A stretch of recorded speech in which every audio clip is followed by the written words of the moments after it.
Salutations, everybody. It is Matty here today with episode 158 of the H.A.M Radio Podcast. And it's me, Karak of AngryCentaurGaming. And it's me, the Lone Vault Wanderer, having brekkie. Got him. Yeah, it threw me off guard. I was like, yo, why don't you pimp your shit? Like, you know, talk about what you're doing on your channel. He's like, no, I'll imitate Lone. It's a good time for a meme. So I got a channel called CamelWorks. It's basically all Bethesda stuff. So it'd be a nice break from Bethesda content for this week. Yeah. On the H.A.M Radio Podcast. So definitely check his shit out. Got a link down below, baby. It's pretty lucky that we organized to do this before Fallout 76 came out, man. I know, right? That was some good Because time. you and I were DMing and you were just like, come on, this week or next one? I'm like, next one's closer to E3. We'll do some predictions. Like, let's do this. And it gets announced. I thought you right away. I was like, all right, fuck. Like, we're set for this episode. This is perfect. Anyway, for those who are returning to the channel, welcome back. For those who are new, welcome. For those who have missed, we have a Patreon. If you skip your morning coffee for a day, flick a buck our way. In unintentional rhyme, actually. You'll go ahead and get early access to this podcast on Fridays for the whole month. So skip out on that coffee. It'd be awesome, and it keeps the channel alive and growing. And now, let's get into that really tiny teaser that we got this week for Fallout 76. Name sounds fucking weird. I gotta start off with that. I have to air the dirty laundry here. Fallout 76 is not the real name. Did you watch anyone's reaction? Because when it said Fallout 76, everyone was like, Fallout 76? Yeah, dude. So I was like, oh, especially because in the teaser we didn't see anything outside or any guns. I was like, oh no. Mm-hmm. And it's like, the future's in your hands. I'm like, oh god, this is gonna be like The Sims or something. Or you're just Doug. whittling spears and that's it, just the entire time, just like a survival game. Really, really boring. That's going to be the entire thing. Seriously, I was a bit like the first 10 minutes afterwards. I was like, oh, what did I just watch? Dude, that's the thing. I felt the same way, and I go on my Twitter account, and they're like, Matty, I can't believe this. Fallout looks amazing. I'm like, what? It's a Vault. Yeah. I'm like, I am so underwhelmed right now. Yeah. Especially after that wait. I streamed, like, sitting there for, like, 4 hours watching just a bobblehead. You know, 4 hours. Dude, I stayed awake for 24 hours or something. You're what? The regret. You probably felt that pain worse than me. Because I was like, there's no way they would just stream for 24 hours because it's not fair to anyone who's waiting around for stuff. And then they did. I was like, bastards. Did you guys see all the YouTubers and Twitch streamers get mad about that too? Because if you do that and you're a smaller Twitch, you'll get banned. You're not allowed to just have an open camera with nothing going on. And so people are like, what? After about the fucking 12th hour, people are like, what is happening right now? They probably, that's why they ran across the camera and tossed balloons and stuff like, we're doing something. Too. That's what I think too, is that they were like, let's make sure that, you know, we don't get in trouble for it. But it still was, I don't know. At some point it was a little bad taste to me, but that's just... I reckon for sure they had, like, spoken to the Twitch people beforehand and organized it all. You would hope so. I imagine so. But, what was it? It was set to live in real life streaming, IRL streaming, and then halfway through it changed to talk show. Yeah. That was weird. Yeah, because I thought they were going to, like, announce the game and then they have, like, a set-up interview within Bethesda about the game and inform us that way, and then, like, oh, more at E3. But they literally... Todd walks on, he's like, all right, I think they've waited long enough. Trailer drops. For me, I was just like, okay. And then... I'm like, let me look for more data on the Fallout.com, and all there is the trailer there. I'm like, dude, like, they don't even have the Bethesda Net article like they do when they announce anything. Like, they're approaching it so differently from any other Bethesda game they announced. It's fucking weird. But as creepy. For the little amount we saw in this trailer, I've talked about this so much this week, Camel, I'm sure you feel that way too. But, you know, since this is coming up on my channel, I want you two to go first. So whoever would like to take the reins and just talk about their feelings on Fallout 76 entirely at this point in time, go for it. Go for it, Camel. Jesus. I don't know how to answer that, man. It's like, I think especially that first 10 minutes afterwards was like, this is weird. Especially after all the weird rumors and leaks. Yeah. I was like, no, don't worry about it. And then especially just not knowing what the hell I just saw, and I'm like, what is this? I don't know what kind of game this is.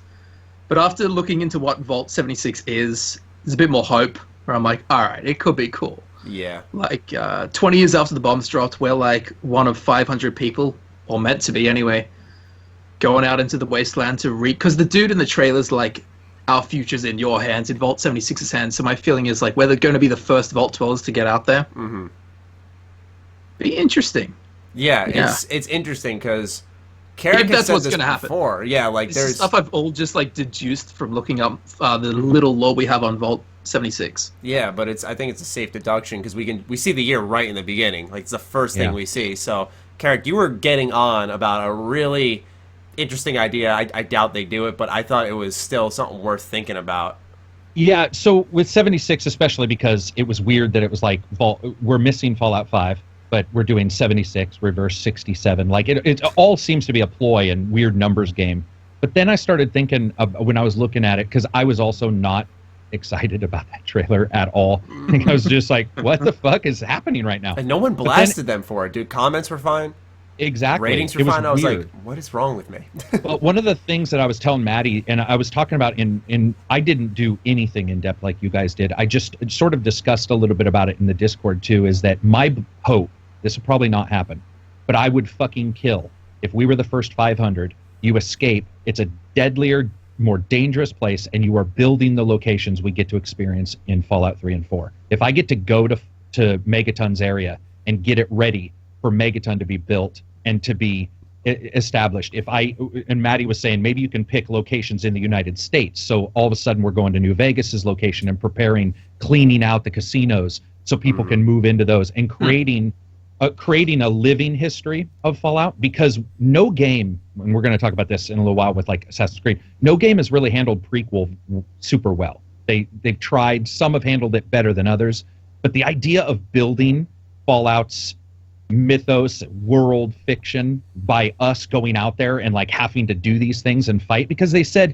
it's in your hands, it's not an MMO, but it is an online component. The idea of coming out just a couple years after the bombs, what if things are more deadly? What if your weapons aren't the best? And the entire sort of strategy and structure around the game is creating a place that we then in Fallout 3 and Fallout 4 get to experience. Also, Bethesda, not known for making thousands of versions of the same game on various different platforms.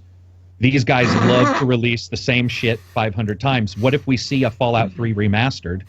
And that means Fallout 76, you're going creating these places that we get to then experience in the Fallout 3 and 4. Whether that'll happen, probably not. But that was what I was hoping when I saw it. That would make sense just because it's set so much earlier than the other games. So even if we do build something really specific, and then in another game we get to go there and it's completely different, it kind of makes sense. Something's going to change over 180 years, whatever it is. Right. It's a crazy amount of time. It's a crazy amount of time. They chose early, and they were making, like you said, they were like, this is definitely the date. I mean, there was no bones about when it was supposed to be. Yeah, I mean, I'm looking at Megaton as an example because I thought that was a really cool idea, and researching exactly like when the place was founded, and there's not like an exact date. They're just saying that the as most will know, Megaton began as a giant crater left by a plane wreck that happened that was carrying an atomic bomb. And it was formed by the people who could not get into Vault 101. But what happened was that it was aided, the construction was aided significantly by the children of Adam, who had begun like worshiping this bomb. They're saying as the years went by, Megaton remained a stable settlement, and the first date I see here is in February 2241, which is like 100 some odd years after this game is set. So what happens is like there's these major leaps in lore that you have to do. And why I like this idea is because it adds significance to what you're building. But if you look at like, if they send us out into Virginia and we're building this town, for example, kind of like Fallout 4, there's no emotional investment, especially if they end up being, like the towns end up being as hollow as what Fallout 4 had offered us outside of Diamond City and Good Neighbor. Unless, like I said, my big idea for the settlement mode was to just, like, as you invest in these places, have it where if you get to a certain level of happiness, like a unique settler comes in, they have their quest or their impact on the world, and it brings some, like a special building there, or it brings some type of personality to the place you are making. Because what happened with Fallout 4 was just, I found a settler, I'll send them there, And it was like just a numbers game. Like, okay, they're happy. Here's your food. Here's your fuel. Here, whatever the fuck. And it didn't feel like anything. Like there was an emotional tie. Like I should care about my settlements. Like, you know, once you get towards the end game, it'll say your settlement's being attacked by whoever, and it's like, okay, whatever. Like, who cares? Another settlement needs your help. Mm-hmm. I think that idea adds an incentive and a level of significance to building a town. Because in Fallout 4, you build 30 settlements. There's nothing, you don't gain anything from it. Yeah. But if you know you get to a certain point with a certain settlement, there will be a unique character that comes, or characters that give you quests specific to having a settlement at a certain stage of that specific location. That's definitely a good way to incentivize people to build settlements. Because in Fallout 4, I think I built 3, and I was like, forget it. Yeah. And there was something like, if it gets to a really big point, you can hire level 4 merchants or something, and then all of them were bugged, and none of them actually turned up to your settlement. I'm like, come on, guys. That's the other thing is that, you know, let's say we'll go to the multiplayer aspect. Let's say this is online. I mean, Bethesda struggled to make a pretty bug-free experience. I'll say with Fallout 4, I didn't encounter too many bugs, but I know for others they've had different experiences. But if they can't really make a bug-free single-player experience, what happens when they go online? Like, exactly. I don't see that going well. I'm very worried about that. I'm very worried about that because if you look at their engines... So you're mad? Yeah, bye, man. He had to turn on his light. But if you look at their engines, I mean, you know, and I like their games, but they're definitely not spectacular. And even they've had to do special editions with different executables and all this crazy shit. So I agree with Matty. Like, I'm deathly afraid. When I hack and mod my original Skyrim, many times it's because I'm unhappy with it originally. And then over time, I build more and more mods. But at first, there's usually some things I want to already switch. And the game's crashing even prior to that. Like, it was like they have their issues already. Mm-hmm. So the idea of all three of us playing and you adding your unique bugs to my game scares the shit out of me. And especially that is not since what I would want. We know the engine's the same thing from Fallout 4. It is, we can tell just by the trailer. So it's not like, oh, this is a new engine. It's going to handle multiplayer. It's going to be a little bit less buggy. Like, it's going to come with the same issues, I think. Even if they retooled it, you know. Like I said, this is coming from someone who I'm saying this genuinely. I've never really had huge bug experiences. Like, I've seen the classic ones, like a dragon flying backwards in Skyrim. You've never had serious bug experiences? I swear on my life. I swear on mine, too. I would be the first to say it, because, I mean, the worst I've seen is, like, Piper is sideways in the ground, and then I hit wait, went an hour, and then there she was standing next to me. I was like, all right, that was stupid, but, like, it's not disrupting. I don't really, you know, it's not breaking my game. Like, I mean, because I've heard people with, like, save issues, game breaking, crashing, etc., and I'm like, that sucks. That's why I will never, ever, ever, ever, for the first time, play a Bethesda Game Studios game on a PlayStation console. They are not good with PlayStation. Save game bloat. Really? Oh yeah, they had some issues. That's one of the problems that they've had with Sony for a long time. But it's not. What's as bad that as saving PS4. specifically? Yeah. It was because they Do you tag still have the every memory item. cards? Oh dear God. Oh, The man, last imagine PlayStation that. I had was the PlayStation 1. Oh my Oh, gosh. dear God. You've been missing a lot.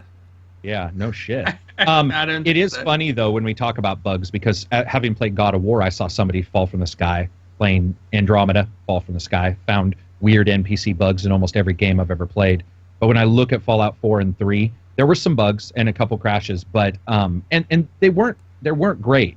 But to me, it's also the jankiness, Matty. Like there's a jankiness to the control in those games that always makes me like, I'm not 100% sure I want to see your janky ass running in front of my like both of us like scuttling, because the animations. If you ever really look at a jump animation in a Bethesda game, you're like, that's why damn. I do not play in third person. It's like, ooh. Oh, right. I play in third person because I love to see my armor, but the second you jump, you're just like, Yeah, the second it's like Dead Island where you jump and you think that all they did You was just just float raise with the your- plane. Yeah.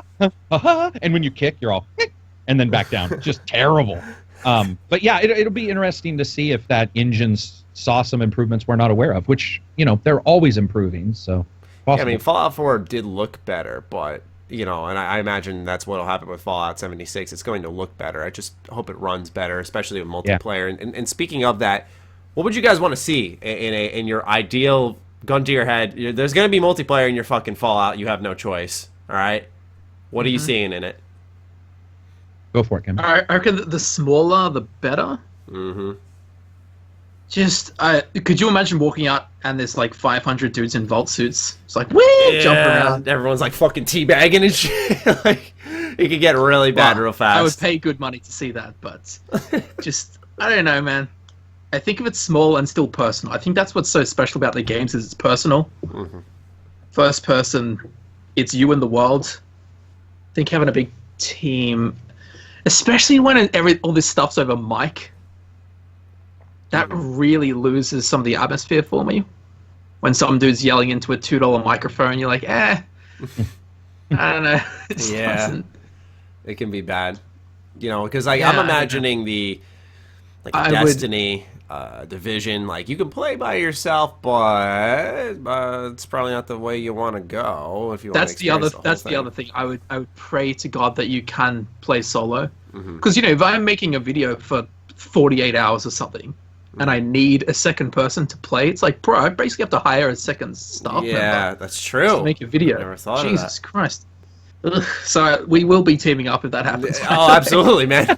That's the one thing that's exciting, selfishly, I'll say, is that, like, we don't have, like the Bethesda community is together, but we don't have that game that we all play together, and we're like, fuck yeah, we're the squad now. It's like, oh shit, we actually have a chance to team up and take over a wasteland. This could be cool.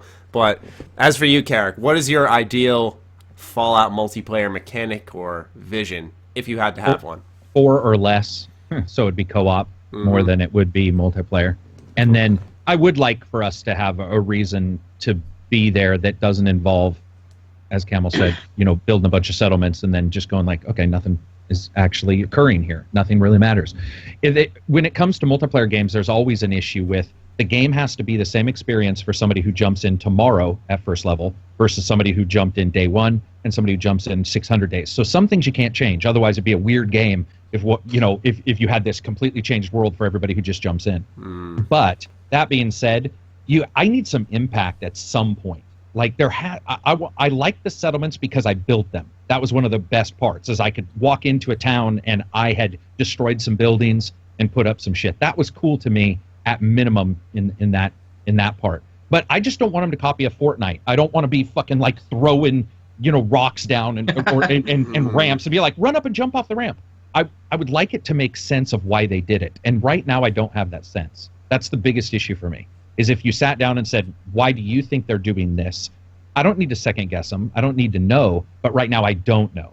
They haven't said anything, really. They haven't said, here's why we're doing this. Because if they even as a song goes, meet me halfway. If they hadn't met us halfway and said, oh, here's a couple reasons why we're doing this, it'd be easier for me to sort of tell you what I want. I want to have an impact, and I've never felt that, even in Skyrim, where they're like, you're the major dude with the screaming shout thing, blah, blah, blah. But no one really fucking cared, because 35 minutes after you save the king, somebody's like, hey, dude, man, get out of my shop. And you're all, fuck you.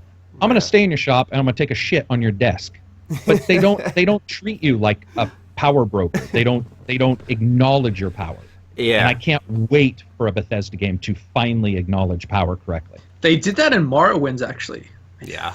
Well, Morrowind, the best game they've ever made. A fame system, yeah. yeah, that was a great game. That was cool. Oh, yeah. I still think that's my favorite game. Me too. I've heard that plenty. Daggerfall for me, and then... Oh, really? I was too young. Yeah, Daggerfall's ancient. That shit was like Apple IIe and fucking... I mean, I can hardly get Skyrim to run, let alone Daggerfall, so I haven't been able to go. Right. Yeah, Morrowind, and that might be why I'm saying this, because Morrowind is, either my favorite or the second. It's just, it had some systems in place that were better than these recent ones. It's pretty crunchy, though, right? I mean, how crunchy are they going to get? Because Morrowind's That's what I was going to say is... What? I got to say, as an 11-year-old with no money, having that much stuff to do in one game... Oh, gosh, yeah. Good point. The bang for the buck was through the roof, man. Yeah. Yeah. Because I was going to say, with let's say this is online, I feel like the way they'd have to go about it is you'd have to bring back skills into Fallout, because a big thing with online game is like, this is your character and you're different from everyone else. I don't think the Fallout 4 perk system really emphasizes us being different from one another whatsoever. And especially when it's an online game, people are going to grind and they're going to get all the perks or whatever. If you bring in skills, though, someone might be more proficient with handguns. Some people might be more proficient with a sniper rifle or just rifles in general. Some people might have better healing and stuff along those lines with the Simpacts, and that could spread into the world itself and how the quests develop. I mean, I see a little bit of potential there. The only shitty part is that instead of encouraging, having this single player game and the skills are back and it's emphasized with role playing, instead you just build out a squad, because the idea is with that role playing to have multiple playthroughs. You just build out a squad with your friends that has to cover all the bases you need, and then you do one playthrough. So it kind of works against itself in a way. But yeah. I just feel if it's going online, they got to go back to traditional skills and Fallout. If they had like a small party that could, and bring back skills, it could actually bring back more D&D elements where you have a party of people with very specific skills. Because in Fallout, like if you just want to be a healer, you don't really have any like the means to kill stuff. Yeah. Or like there's huge downsides to going real hardcore down a class path. Mm-hmm. But if you have 3, 4, 5 people, you can, have like a group. Yeah. Exactly. And role play more specifically. That could be interesting. But how do quests work? Because like the only game I think of that did role playing and quests well was Divinity: Original Sin. They did the multiplayer, the choices in quests. It kind of boiled down to like if you and someone you're playing online with in Divinity: Original Sin 2 disagreed, your characters would get into arguments over how the quest would go, and you'd have to like persuade them in game and use your skills to overhaul and basically get even deeper into your character. They did such a wonderful job with it. I still say that Divinity: Original Sin 2 is one of the best modern, if not the best modern role-playing game I think I have played. And I'd love for Fallout to take some inspiration there, because it could do wonders for not only the series, but if they're going online, like that's the standard I'm looking at. Divinity, they did such a Karak. I think you could talk on it more, but I don't know if Camel, if you played DOS 2, you'd love it. You'd love it. Who made it? Oh my God, what's their names? It's a good question. In fact, it's the question I asked. Yeah. Larian Studios. There we go. I was thinking Warhorse, but that's Kingdom Come. Yeah, it was Larian Studios. Larian, what they're called. Have they done other things? The original Sin series is actually a sequel to one of the best games ever made, which was Divinity, which was Divine Divinity. So that's I think one of the first games that they ever did. Those games. Divine Divinity. Oh, dude, one of the best Diablo-style games ever made. Like, it's just absolutely missed a shit ton of people. And their questing that we see now was already done back then. That's why whenever I hear anybody say Divinity, I always think they mean the Divine Divinity series, or the series where you could be a dragon in it, which was Echo Draconis, which was 2009. But yeah, they do a really good job with their quests. Like, that's their thing, right? They outdo Pillars, they outdo Tyranny, which are two of my favorite games, but they outdo the Black Isle style, which is another rhyme that wasn't on purpose. But they do those quests exactly. What the hell? They do a great job with their questing, and I would love to see a Bethesda sneak in there and be like, I don't know why more developers don't do this, but like call them up and be like, okay, our questing shit. Can you come over and we'll pay you a couple bucks? Would you come here? 100%, man. And that's why Rabbids and Mario was so exciting to me, because we saw two developers come together. I want to see that as much as possible. Sorry, like Rage and Avalanche? Yes. Rage and Avalanche? What the fuck about it and Avalanche? Jesus Christ. I just wonder, you got to think they've heard the feedback about Fallout 4, about role-playing, about the direction of the series. So my question is, you got this issue, and you decide to double down and go the opposite direction again and say, like, and let's say this is true, okay? We're going off of rumors based off of Kotaku, and Jason Schreier's been correct in the past, so I don't really doubt him. I'm just saying it's not confirmed until Bethesda says so. But hypothetically speaking, why would they go in the opposite direction of what fans have been asking for? Is it because they said, did they misinterpret the feedback? Like, okay, our direction isn't working in the sense of single-player role-playing. Let's go online and just change the whole series entirely? Like, that's the thing I don't get. Dude, I wish I could find where this was, but I was watching an interview with Pete Hines from last year, I believe, but he said, it was like an hour and a half long thing, but somewhere in there he said, we're paying attention to what people are playing. Yeah. And I'm like, oh, what are people playing? Fortnite? Yeah.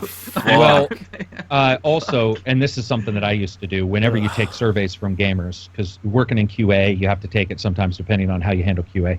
So one of the things is, and it's something Maddie and I have talked about, is I may bitch, but I'm a YouTuber. Maddie may bitch, Camel may bitch. We're all YouTubers. This is, and we may be excited about something. But luckily, outside of this, I have about 400 people in a LAN group that I exist with, and they don't follow the media. And I'm going to tell you right now, they liked Fallout 4. So, and a bunch of people bought it, #1 selling game.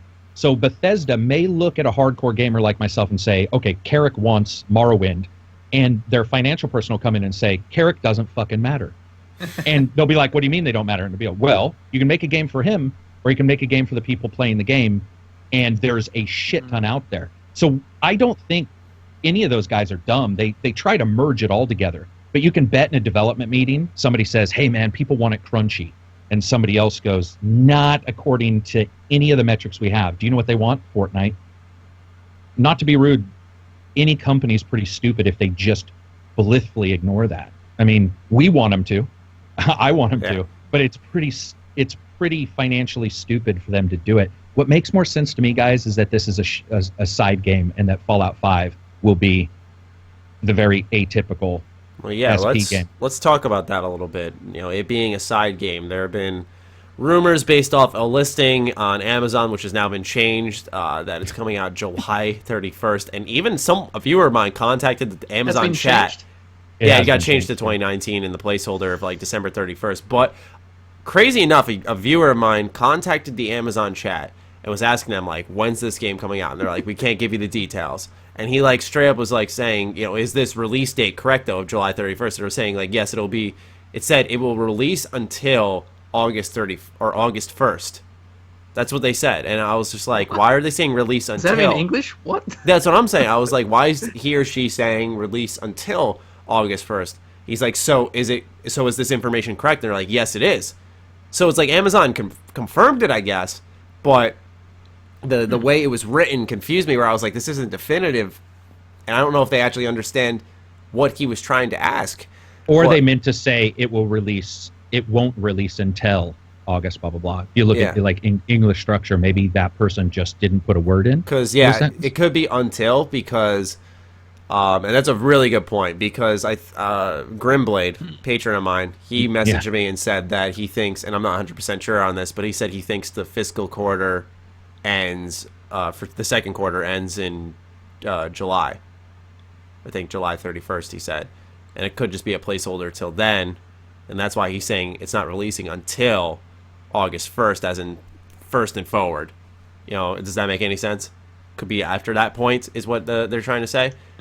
It could be, and they're a publicly traded company. So, or publicly owned, they're not privately owned. So, a lot of them go on fiscal. It's sad but true that we see that. How do we get half of our leaks for Red Dead from some fiscal meeting? Not from a leaker, but them being like, we expect to see rises, blah, blah, blah, and people be all, why? And then you start looking at what they're doing, you're like, oh, it's a new game. People who know that financial stuff, and it sounds like Grim does, it makes sense. I just don't understand. I mean, if it is that, I would assume it's not anything about what we're talking about, and that it's going to be a shallower game. Yes. And it is going to be like a run around and shoot people and build stuff. That will be stunning to see what people do and their reaction. Can't imagine them releasing it that soon. Yeah, because they did it. Has BGS ever released a game just Fallout Shelter after Oblivion that hasn't come out in November? Mm-hmm. I know Skyrim and Fallout 4 did. That's a good question. So if that is true and they release it in July or August or whatever, that's a weird move for them. And I would think that would mean there's something else coming at the end of the year. But then it's then you do have two of your own games kind of competing against each other for Christmas sales and stuff. Well, here's something a little bit interesting.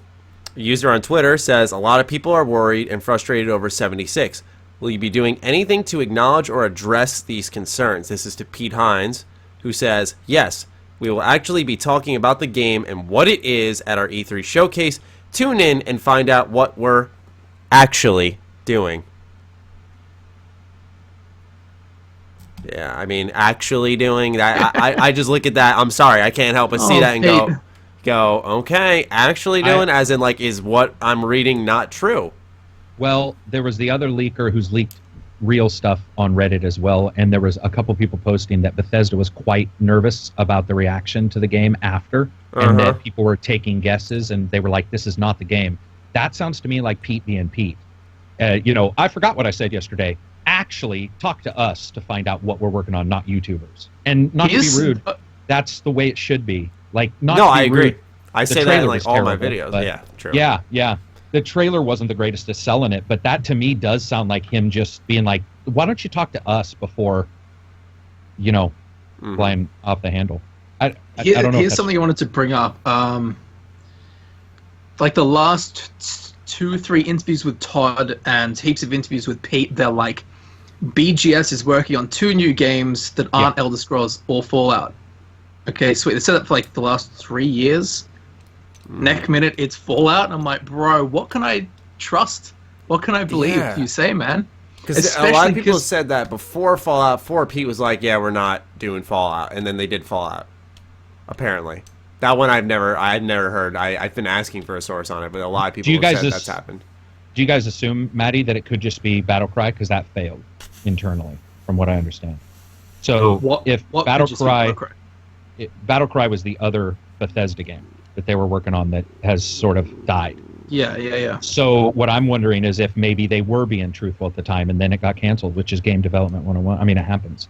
So it's like a big company like that, maybe they were thinking along one line and then somebody looked at it and was like, well, for example, Call of Duty, we know that they had a single-player mission that was almost completely playable. And then they canceled that because it didn't work for whatever language that means. Like, who knows what that means. But I'm just wondering if maybe they were being truthful at that time. Yeah, we're working on other stuff. This is our plan. And then sometimes shit just doesn't pan out.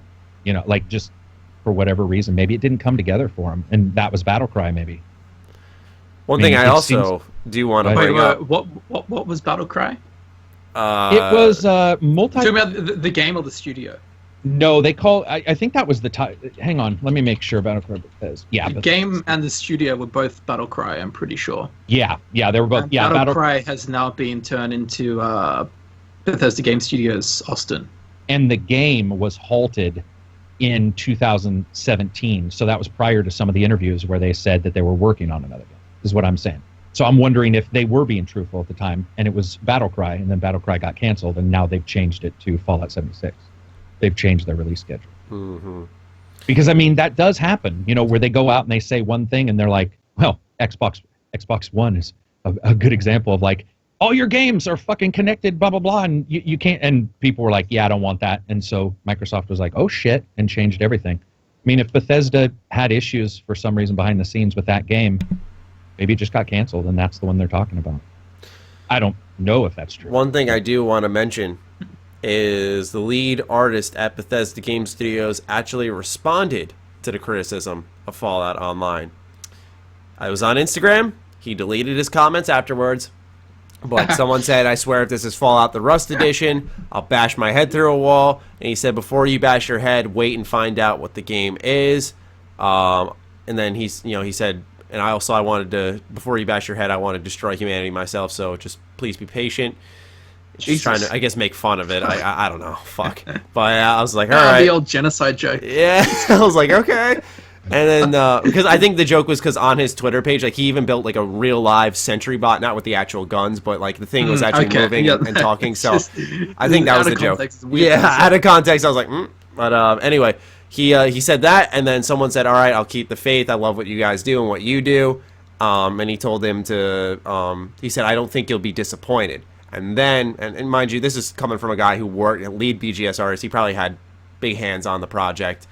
So it's a lot of passion. The other thing was someone saying something about Starfield to him, something along the lines of, I wish this was Starfield or a new IP, but I'm still happy for other fans. Love what you do. And he said, stay tuned with a smiley face. So it's like, we were talking about it being a side game. You see those comments, they get deleted. You see Pete Hines saying what we're actually doing. Does it line up a little bit that, maybe there's a little bit more going on? And did you guys see all the star hints in that trailer? I put them in my video, but it's like the fucking blinds have stars on them. The first thing they show is the fucking astronaut bear or alien dude. And I was like, and then if you go to their website and you type in at Bethesda and you say you want more information about Fallout 76, a Starfield shows up and says thank you. And you're like, what the fuck? And what's weird is you guys also saw Pete say, I've used the code name twice this week on accident in front of people. And he was talking about Starfield, and so you're like, "What the fuck? Like, what is happening?" When did he say that?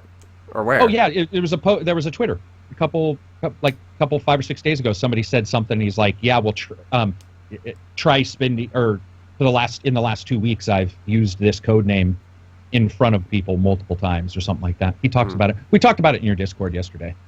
I missed it. And by the way, so the guys working on Battlecry are the ones doing Fallout 76 too. So I think it does lead to the fact that Battlecry was their plan for a while. 76 comes out, and the thing that worries me is it's going to be a shallow title. That if they do release it this November, even like I don't want it to be Fortnite. Like not to be rude for Fortnite, God, no. but I don't want it to be. If I slap down a ramp and somebody runs off of it, I'll kill myself. Like that's not what I want. But does anybody though? Which is, I think, what we were talking about originally. Like, does anybody want that? Obviously, Fortnite players do. Dude, look. I don't mind like if people make those games, but it's like Bethesda Game Studios is like the one safe haven of single player open world RPGs. It's like, yeah, bro, can you like? I live year to year between. I'm like, I need this next game to come out. Blah blah blah blah blah. Running out of content, bro. Not that that's actually happened, but there is a finite amount of content, and it's like, when that 3-year thing comes around, they're like, this isn't anything you can make videos on. You're like, bro, I'm panicking. Jesus. Yeah, I think, it's sketchy. That's the thing. I've said it since the beginning. I was like, the trailer was sketchy. I didn't buy into it at first. I was like, this looks like just a vault. There's something off. Like I thought this could, and this is super. I was gonna save this just for the podcast. This is super tinfoil hat shit. I'm about to land on you guys.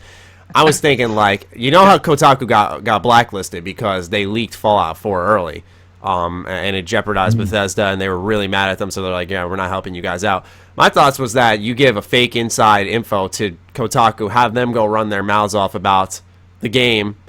I think.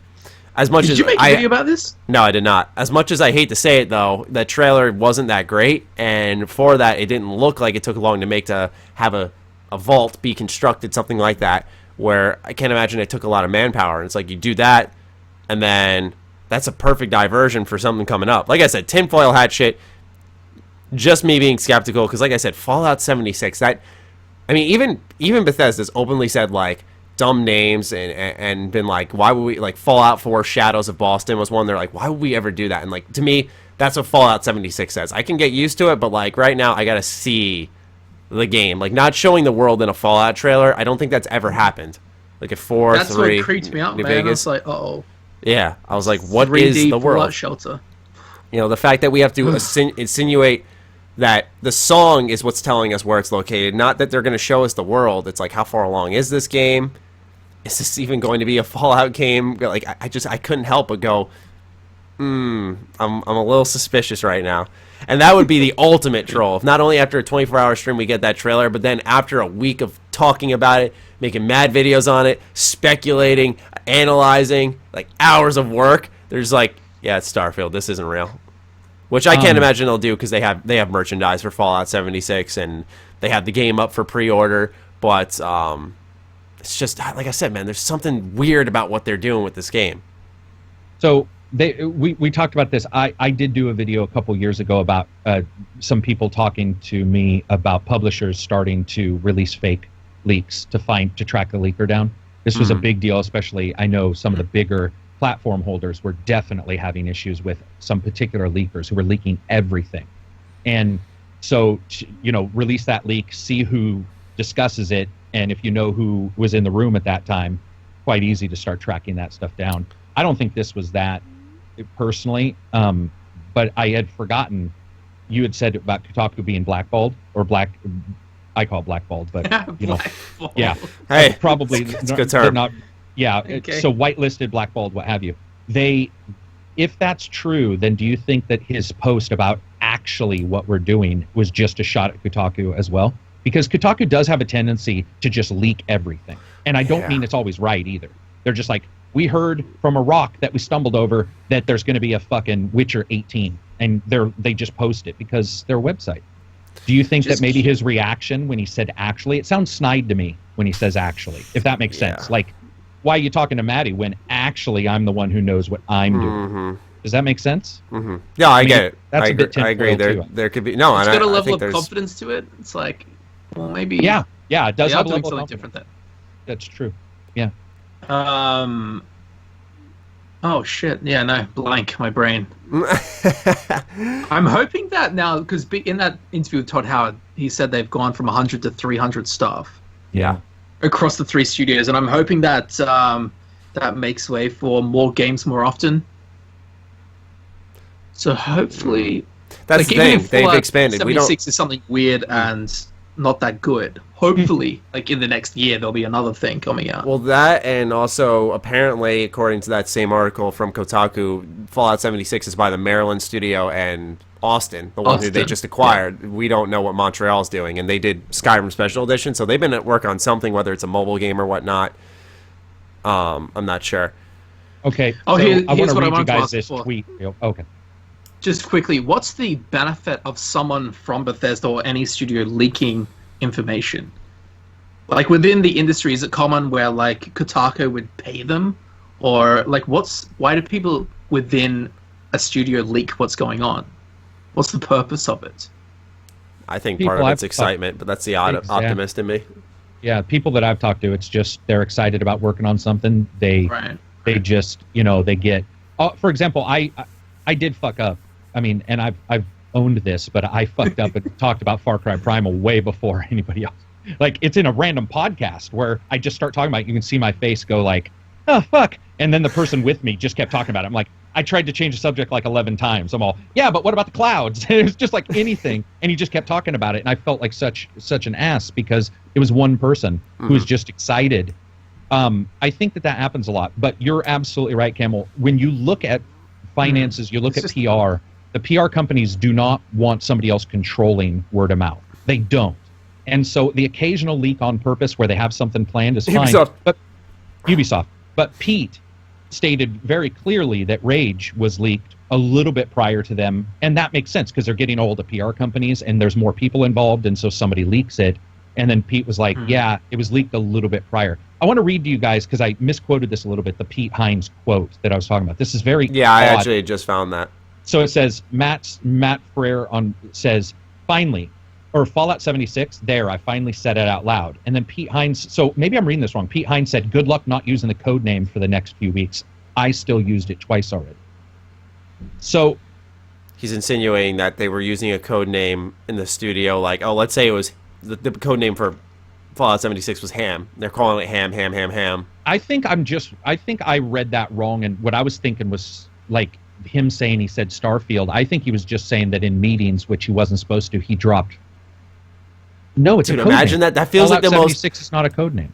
Who made the tweet originally? What was the name? Matt Frere from at PR_Flack. Yeah, I mean, I think what Pete is saying there, he says, good luck not using the code name for the next few weeks. I've still used it twice already. And like I was saying, code name for Fallout 76 is Ham. He's like, all right, Ham, we're having the teaser trailer drop, and then we're going to show more at E3. And they're like, dude, the game's already announced. You don't have to call it Ham anymore. It's Fallout 76. You can say it now. It's like, I think that's what he was trying to say. Like, good luck. So the code name is the name of the game? Code name's like, okay, for Fallout 4... I have the scripts in my closet because Brian Delaney has sent them to me. The code name for that, I fucking love that, man. The code name for that was, I think, oh my god, I think it was Institute or something like that. Like it was a cool looking code name that had to deal with the theme of the game. I have to double check and find it in my closet. But put it this way, you know, they were using that code name when talking about Fallout 4. So that was the secret name, so that they didn't directly say Fallout 4, so that if the wrong person caught it, they could say, hey, I did QA, at Bethesda Game Studios, and I heard that Fallout 4 is actually real because they said the name in front of me. And, describe the whole scenario, trying to make a believable Reddit post out of it, I guess. But yeah, that's what a code name is. I don't know if that's exactly what you were asking. Well, I mean, here's the thing. He says, Matt says Fallout 76, and then Pete says, good luck not using the code name for the next few weeks. That's not a code name. That's Fallout 76. Because he's saying, I finally said Fallout 76 instead of, because he's been keeping it in. And I think Pete is saying, good luck not right, gotcha. Just so my naturally question then is Starfield changing the code name for Fallout 76? It could be Starfield. I don't know. I mean, Has Starfield Pete said Starfield, though? I'm trying to, because all I'm thinking now is I'm going to Here's how we go, tinfoil hat. I'm going to go we need to wrap ourselves in this shit. There was I've only seen him acknowledge the existence of it once. He was doing a live stream with Elder Scrolls Legends, and some guy was talking about like games that hype, or I think whoever it was, Pete or someone else on the stream was talking about games that get them excited, and some guy said, what about Starfield, Pete? Does that excite you? And like he directly called them out. It was like, oh, you're so clever. This is probably the part where I trip up. And he's like, you don't know what that is or who's making it, who's making it acknowledges it's a game, or like what that is. Because he's like, you're not wise because you can read trademark filings. Like he sounded pissed, to tell you the truth. That's what the actually sounds like to me. Like he's being snide. Sure. I mean, he's always been a sarcastic guy. Yes. Yeah. Yeah, it's funny. Which makes us look at his Twitter. Like, it's very smart. Because now I'm looking at his tweets going, what's he saying right here? He puts the A a little bit to the left. Oh, bro, I have a cycle every morning. Illuminati. I have a cycle every morning. I'm sure Camel can relate. Bethesda Game Studios, Pete Hines Twitter. There you go. I don't even know if I've slept yet since it came out. I don't really have a morning cycle at the moment. How long have you been up for? You say you stayed up for the full 24 hours of the stream. That's not true. I fell asleep for like 3 hours, I think. Oh, okay. That would have been awesome if you fell asleep. It was terrible because I had all these dreams where stuff was being shown on the stream. Oh, man, that's so cute. Like, that childhood excitement. Oh, my God, it's going to be the game I want. And you just wake up and you see a vault. What the fuck? What's Santa going to bring me? Nothing. Yeah, At all. Dude, when I'm trying to deconstruct the trailer, I'm like, all right, there's a washing basket. Yeah, like that whole scene, I just let roll. I'm like, there's washing detergent. A Brexit cleaner. Whoa. There's a plate. I don't know about you guys, but it felt to me to like, look at, dude. I could be stupid here, but it felt to me like they showed a lot of things you could wear on your head. They showed a jack-o'-lantern, the cage. The cage is definitely a mod there article. was a bird cage. God. And then there was a pig, and then there was the skeleton on the wall, the bleached bull's head on the wall. I just was thinking Fortnite because I was like, oh God, there's going to be a bunch of hats. Like everybody's going to have a different hat when we play online.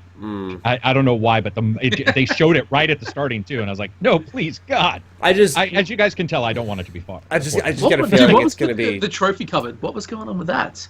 I think it's in the game. That's what Maddie was saying.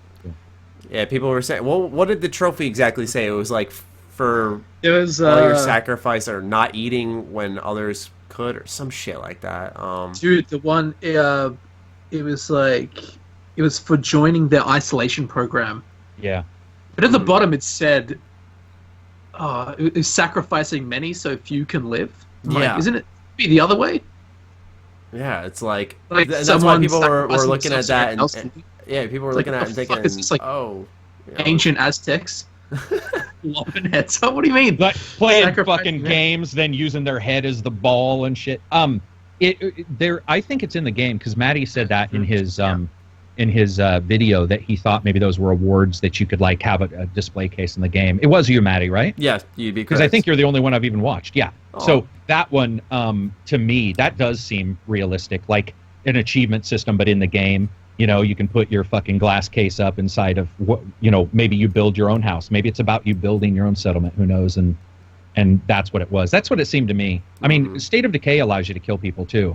And they give you awards for that. Yeah. So it could just be something along that. If you run out of food in State of Decay, you can euthanize people. So maybe it's just indicating that at some point we're going to be able to slaughter settlers. But also it could be indicative of like, you know, because people said you only see one person in that trailer. Vault's completely empty. It's 5 years after the doors were supposed to open. It's like, are you the only one? You know? Oh, do you know what I thought that meant? I thought it was indicate. Oh, okay, Maddie, I get what you're saying now. I actually thought that was indicating you're going to fill the vault, and I get what you're saying. You're saying that it's empty. But if it's empty, why would you be the only one in the vault? Exactly. It's like, is it empty because everyone's out there, or is it empty because everyone died 5 years later? You're the only one there. Like, I don't. You've eaten everybody. That food on the table was just bodies. So I was looking at that trophy that said for like bravery in joining our isolation program. Mm-hmm. It's talking about isolation, and he's the only one in the vault. I'm like, did he stay behind on purpose? I don't know. I don't know what's going on. So looking at him right now, there's Annual Vault Halloween Costume Party, #1. There's Outstanding Achievement Award and Appreciation for your overwhelming dedication in the isolation program, Sacrificing the Many. And then... what does that mean? And then Sacrificing many so few can live? And I think that's telling, because Fallout 4 had like that award case. That's a bad system. Oh, you've killed everybody, and you're like, yeah, this probably wasn't the best plan. Fuck. Do you reckon that's like the government, like, put some people in vaults and eradicated the rest of humanity? Sacrificing. Dude, it's a resource war. They're running out of resources. Kill most of the people. Yeah. Exactly. It makes sense. Kill them and eat them.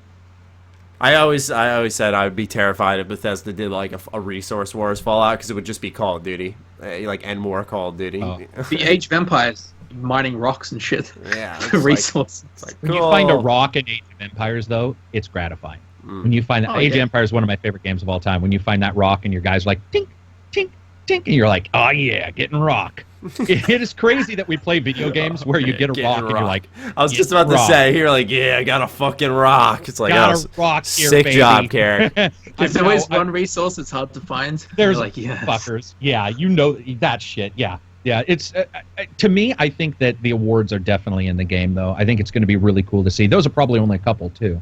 So it'll be cool to see. Like, the Halloween costume cracks me up, because who's there to vote for you if you've killed everybody? It's like, do you vote for yourself? Yeah. See, what's cool is if we're going through the first 5 years, we can have like a Fallout 3 kind of beginning in a way. Right. It's like the little time lapses. I see the Halloween party. Obviously, there's not going to be like the goat or anything, but still, fuck. You know what's sad, guys? The game's gonna come out, and it's just gonna be like fucking a mobile builder or something. That's what I'm afraid of. We're talking about all these big ideas, and they just are like, you can build stuff, shoot, loot, play a couple missions with your friends, have a good one. It's like a 10-minute presentation. Shoot and loot. Maddie's nailing them today. Fuck yeah. Shoot, loot, and scoot. There we go. So what I wanted to do was... He's preparing for his diss track. That's to blow up my channel. Against Sloan. Should get really popular here. Blow a hole in it. What I wanted to do was move from... We're still talking about Fallout 76, but just answer some questions we got on Twitter. What people are asking. If you guys can feel free to go through my thread as well, because there's so many questions, and I don't want to miss any that might be good ones. But... you know, these are ones that we have covered for the most part. What kind of game would you like Starfield to be in the terms of story and gameplay mechanics, says at JMelbourne97. So we can go with that. We can go with... You guys go.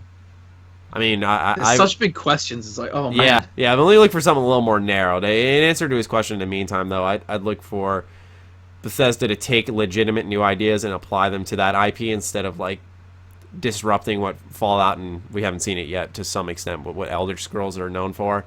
You know, just keeping them what they are good at, and then use the big crazy settlement ideas and multiplayer for Starfield. Okay, here's a good one. Assuming that they allow mods in this more multiplayer / online focused entry, how do you think they'll work? Does anyone know the inner workings of mods? Do you know a guy called Zarek Zakaron? Yeah. He's another YouTuber. He's a lot more into like the lore and like LAW, like that kind of stuff, actual policies and stuff. And he was saying if it is online, it will be only mods through Creation Club, and it will not allow external mods. Some system, I can't remember, games as a service, he keeps referring to that. I need to speak to him about it. It's all stuff like he's dropping phrases. I'm like, I don't know what that means, dude.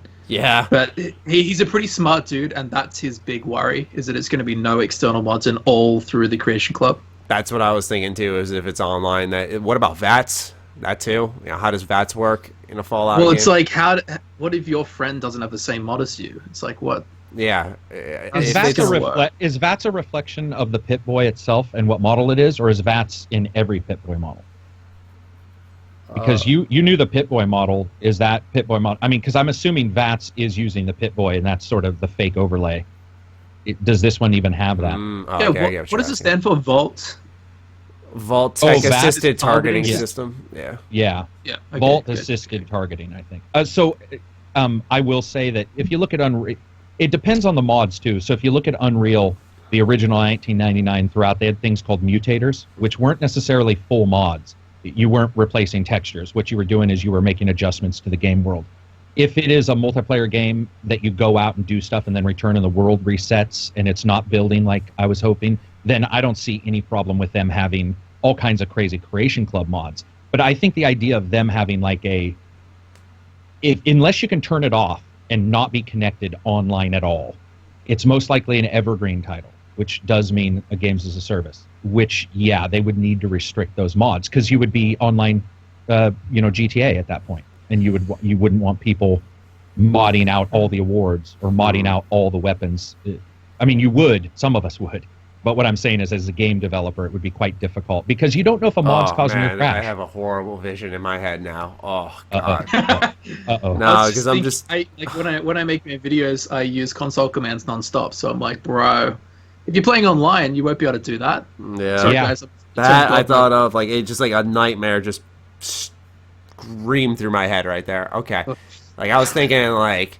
I was thinking of the Fortnite HUD before you join a match. You see like the lobby and stuff, and I'm imagining like that's the vault. Like you're just all with each other there. Then you hit R1 a couple times, and there's like a storefront, but that's actually Creation Club, and you could buy like a cool pirate outfit to run around the wasteland. And it's like, fuck, don't do this. Please Thieves don't. all over again. Yeah. Where it's like we won't supply the content. You supply it. Yeah. You supply the fuck off. I'll give it to you.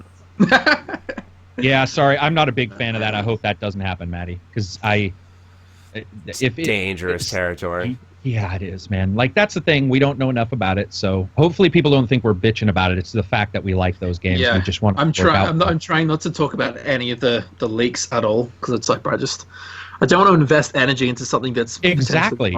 I can't help myself. I'm just like, I'm in the fray, baby. Let's find out what's going on. But fuck, I get it, man. I'd rather sometimes just opt out and be like, can we just wait? Then I get worked up. I'm like, not that far away.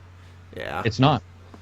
Didn't you do a video just yesterday though about the possible factions we'd see? Man, I've done so many, and like, yeah, it was me. That was the day of the trailer. That was like my third video that day. So, I mean, personally, like, I think it's pretty easy to see that, everybody's excited about it. And there's nothing wrong with somebody doing, posts about all those leaks and stuff. I think what does happen, we talked about it prior to the podcast, is when you are doing multiple ones and there is a void of information, it's so easy to become negative. Mm-hmm. That's the one problem, is there's a void there. It's being filled by chatter that Pete sounds like he doesn't even like. And he's like, why don't you come to E3 and actually see? I'm going to stick on that forever. I just love his attitude. Why don't you actually talk to us? But that void of information sucks, man. That's why I think it was handled so... I mean, I'm going to be honest. I think it was handled really poorly. Like, they really needed to show more, even prior to E3, so that we could get an idea. Mm. And I don't want people getting their hopes up and have it turn way worse, because then your hopes are too high. And then I also don't want people just being like, I hate it, and then not finding out it's not what they thought it was, which happens too. So that question came from @FriarRicky. Another one that I think would be a good answer is, how do you guys feel about the fact that they already opened pre-orders and are selling merch since they have told us nearly nothing about the game? This comes from Sir Wafflin.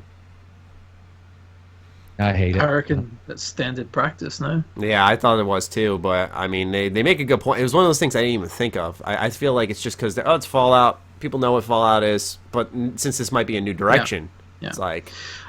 They're just marketing the brand name. Yeah. And they've got a new thing. Like, it doesn't surprise me at all. That's the thing. I wasn't stunned when I saw it. I was just more so like, because I said in my video today, I was like, this is a symbol agreed, or they're ready to release this soon. If the pre-order is already open like that. Because for some games, they don't open the pre-order until a certain point. Yeah. From what I've heard, and what I've seen. It is. I would say to anyone, don't pre-order until you see what it actually is.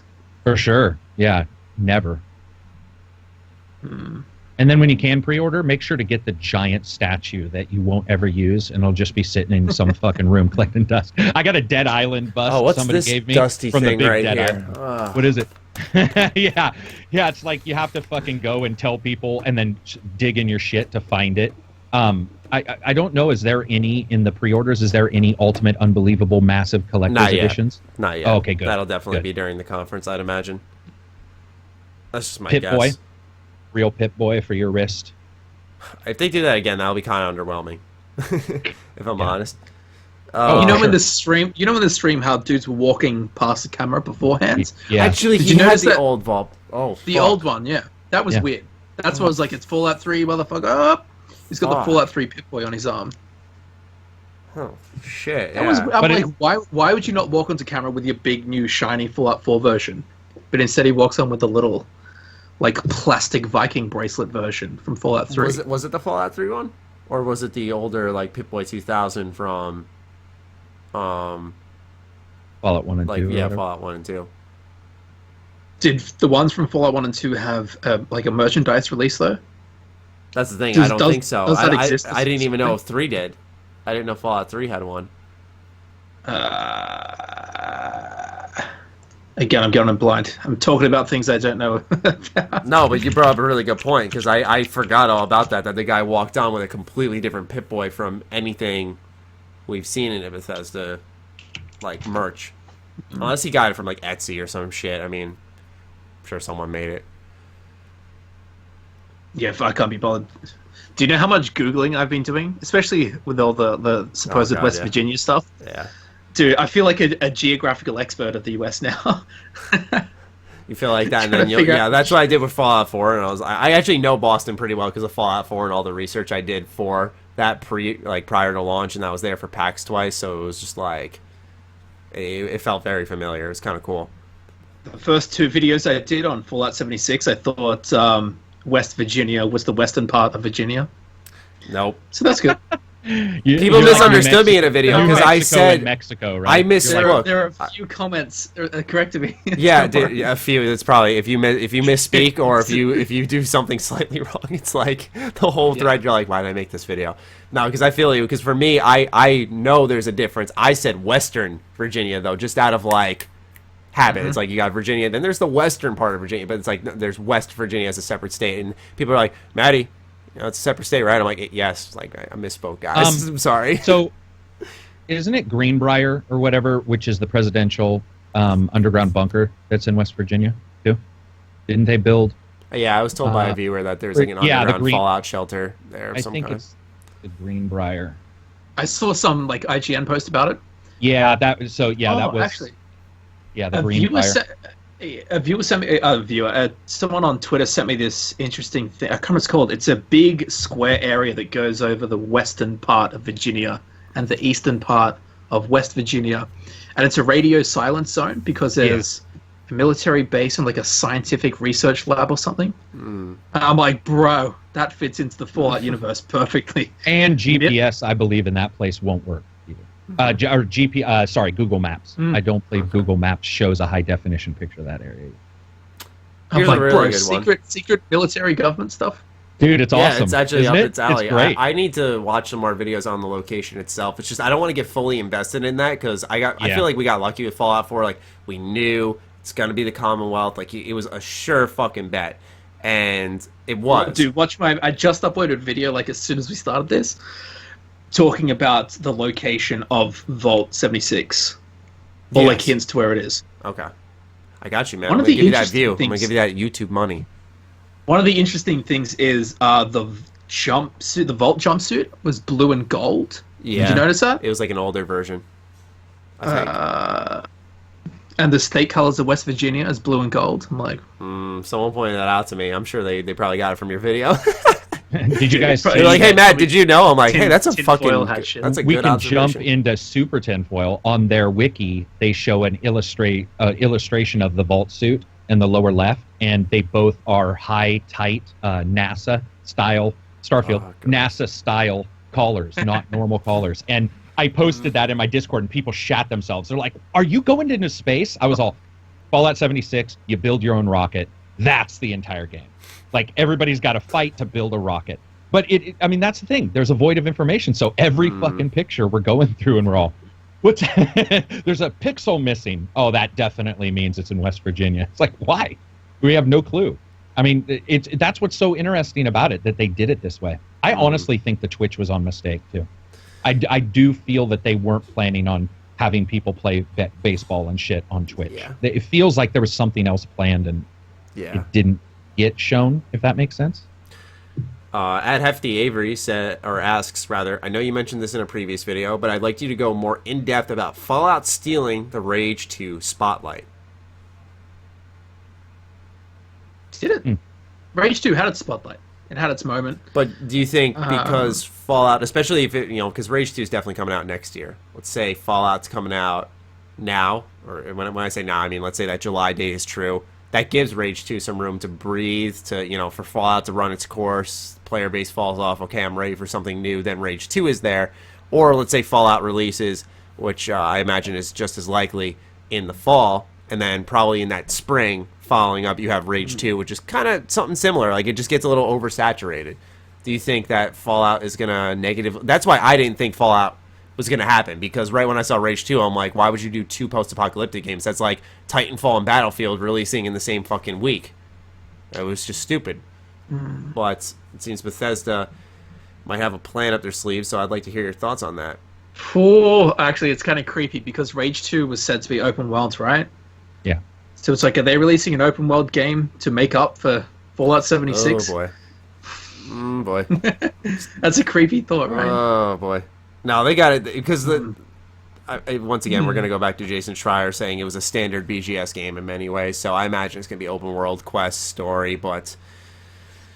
like, why is it... Oh, I say this so fucking much, but every Bethesda thing, it's got to be this cryptic shit that is never definitive. Like, we never get the actual story. It's like, I just want to know what the fucking game is. And, like, Ubisoft, they're like, here's a keychain. And Ubisoft's like, yeah, it's real. Hey, guys, see you at E3. With Bethesda, it's like, very tight-lipped, very like, oh, no, here's like 5,000 Reddit posts, which I got to talk about for a second. These Reddit posts come out of the fucking woodworks after the game is announced. Why are we all, like, giving them any sort of credibility? Like, I like them for the discussion. Like, hey, let's talk about what this could be.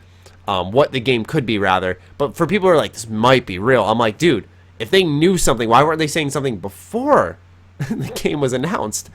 Do leakers honor like that, especially if they're submitting anonymously? It's like, what's that website where, like, if a leaker turns out to be absolute BS, they get, like, negative ratings and can't post stuff? That's genius. That's brilliant. Yeah, the Resetter runs you through a verification process. And so if you're like a YouTuber like me, they run you through it, and then they give you a verified stamp if you want it. Yeah, it's interesting stuff. I don't know about leakers, and some I've talked to will wait because they don't want to be the sole voice saying everything and then be tracked down, and they sort of let the information go out, and then they're like. But one thing I do have to say, bravo. I think it's WFF Tech, the website. I'm pretty sure, and if I'm wrong, somebody will correct me. They did something which I think was phenomenal. They had leaks about Red Dead 2 way before anybody else, and they held on to a bunch to verify if they were true or not. They didn't do any announcements. They just held on to the data, and they waited for the trailer to come out. And then we're like, okay, so this person told us something way in advance, and we verified it now. And I think that's an awesome way of verifying somebody. Yeah. To just, most channels won't, or most websites won't do it. They want the clicks. Are you saying, like, these people got the information, they're like, I don't know if it's real or fake. They see the trailer, they're like, okay, it's real. Here's what's going on. Yeah, they even stated, they're like, okay, so this is the date when we got this. This is Red Dead, by the way. They were saying this is the date we got this data. We decided I think they said one or two things, but we decided to hold a bunch until we got official video and trailer, because this was before even the first big trailer. And then once that trailer came out and those things were verified, including John Marston's coming back, then they were like, all right, these are the things. And they listed this big list of things that were said that were all mimicked in the trailer. So they verified it by waiting instead of saying blah, blah, blah, which could have worked as well, but then you sort of out your leaker. Instead, you hold on to it, sort of look at it. No other channel that I know of or website really does that. Most will just post it, right? Mm-hmm. They'll just be like, okay, if people are going to come to our channel for this, I liked it. I thought it was very cool. It won't happen much, but I just have to give it kudo, even though I'm pretty sure that's the wrong... Grim and I talked about it, I believe, in your Discord, so he might remember. But yeah. I was pretty stoked to see somebody do that. I think that's cool. I like Resetera verifying people. I think those things are awesome. Well, that's and the they thing should is continue. They had verified a guy, Potterson, who said that Starfield was going to be at E3, and they're like, while we can't confirm this information based off what he has shown us, it seems like he would be one to know. To know, yeah. And it's like, okay, so if that is true, then Starfield at E3, like, is that still a possibility? I mean, fuck, if we get two Bethesda Game Studios games in the same E3, I think I will have a heart attack. But isn't that what Camel was alluding to, is like, if it is released in this date time frame, I think that we could see that, where you see 76 come early and maybe Starfield be the announced one that's out a little bit. Is that what you think, or do you guys think it'll be... I mean, 76 just strikes me as a side game. It does, me too, yeah. Yeah, the name. Definitely, sorry. I feel like if they were going to release two of their own games really close together, they would have to be different in genre. Yeah. Otherwise, again, you're competing with your own product, which you don't want to do. Or do they view Fallout as like big enough to be its own thing, and Starfield, if it catches an audience, it does, because it's just Bethesda Game Studios, and it might hit that, imagining based off the name, that sci-fi kind of thing. Like ESO and Skyrim, in a way? Yeah, exactly. It's like, Skyrim's like, let's re-release Skyrim. It's still going to sell, but ESO is its own thing. We're going to do expansions for it. We're going to do Morrowind, Somerset Isle. And I think last year they said it had its best year. So it's like, wow. Do they view that a Fallout Online would have an impact on a Starfield single-player thing? Yeah, it's a good question. What were you going to say, Camel? You were going to say something. Back to the... people ask... I'm sure there's some questions about when Elder Scrolls 6 is going to be coming out. Yes, indeed. And going back to ESO having its best year ever, it's pretty much like, as long as ESO performs really well, they don't need to make an Elder Scrolls 6, because Skyrim's still selling, and they have an Elder Scrolls title making money. Yeah. Skyrim. Sad truth in a way. I mean, I like ESO, but sad truth. I'd love an Elder Scrolls 6, and it's kind of like, for those who are looking for an obscure reference, I mean, like, I think of Persona 4, like, they really, I love Persona 4, but they did, like, Arena, Ultimax, they did Dancing All Night, like, they were really, in the anime, the movie, like, they really did a lot with that property before they moved on to Persona 5, and Elder Scrolls is kind of in a similar position where, it seems like they're just doing everything they possibly can to get all the money out of, like, this stretch of Elder Scrolls before they go, all right, let's go make 6. And as a business, it makes sense. I can't really argue it. You're making a lot of money off a product from 2011. Why would you stop? And of course ESO, a game that had a rough launch, rebooted, big expansion that's officially coming out soon. I mean, it's I get it personally. I don't like it as much because I want Elder Scrolls 6, and I feel for Elder Scrolls fans who are just like predominant. I don't like Fallout. It's not my cup of tea. But just ES fans who are watching like out the window, like that SpongeBob watching his friends outside, playing and having fun. He's just trapped inside. Like, that's Fallout fans running around, and Elder Scrolls fans are just like, fuck, man. Like, I wish I could beat them. So I feel that, and I understand that, because that's how I am when people are freaking out about Battlefront, and I'm sitting there like, KOTOR. But I get it. Do you like KOTOR? Oh, do I? Oh, jeez. Just a little. Game of all time. Oh, I was like... That's why I was being sarcastic. I knew he knew. I fucking loved it. I was do I? Here's a great question to cap off the Twitter questions. What kind of mobile game do you think will be announced, if any, I'm adding this myself, during the conference? This comes from @BeanDipBro. Great handle. You think it's going to be a mobile game? I mean, it's kind of like Shelter was so popular. Yeah. Do you build off that platform and you do something new? Was it like 60 million downloads or something? Something fucking insane. Crazy.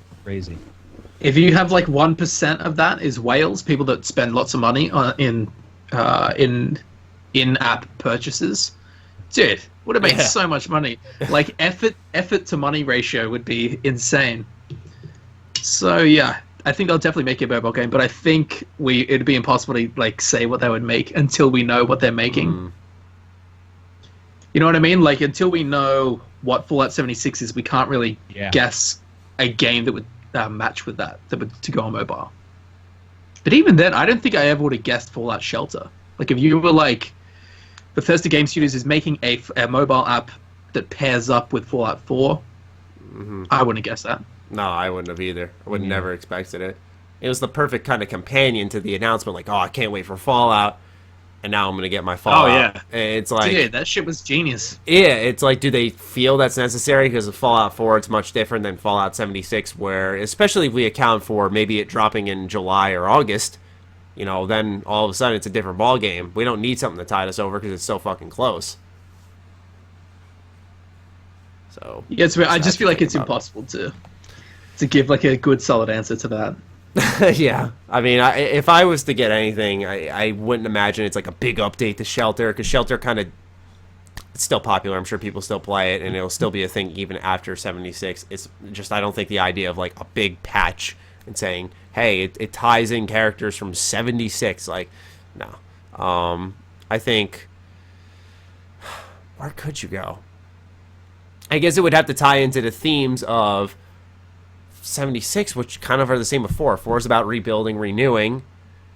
Shelter's about building your own big ass vault, and especially when the trailer just shows a vault, you'd think if anything, Shelter would tie into 76.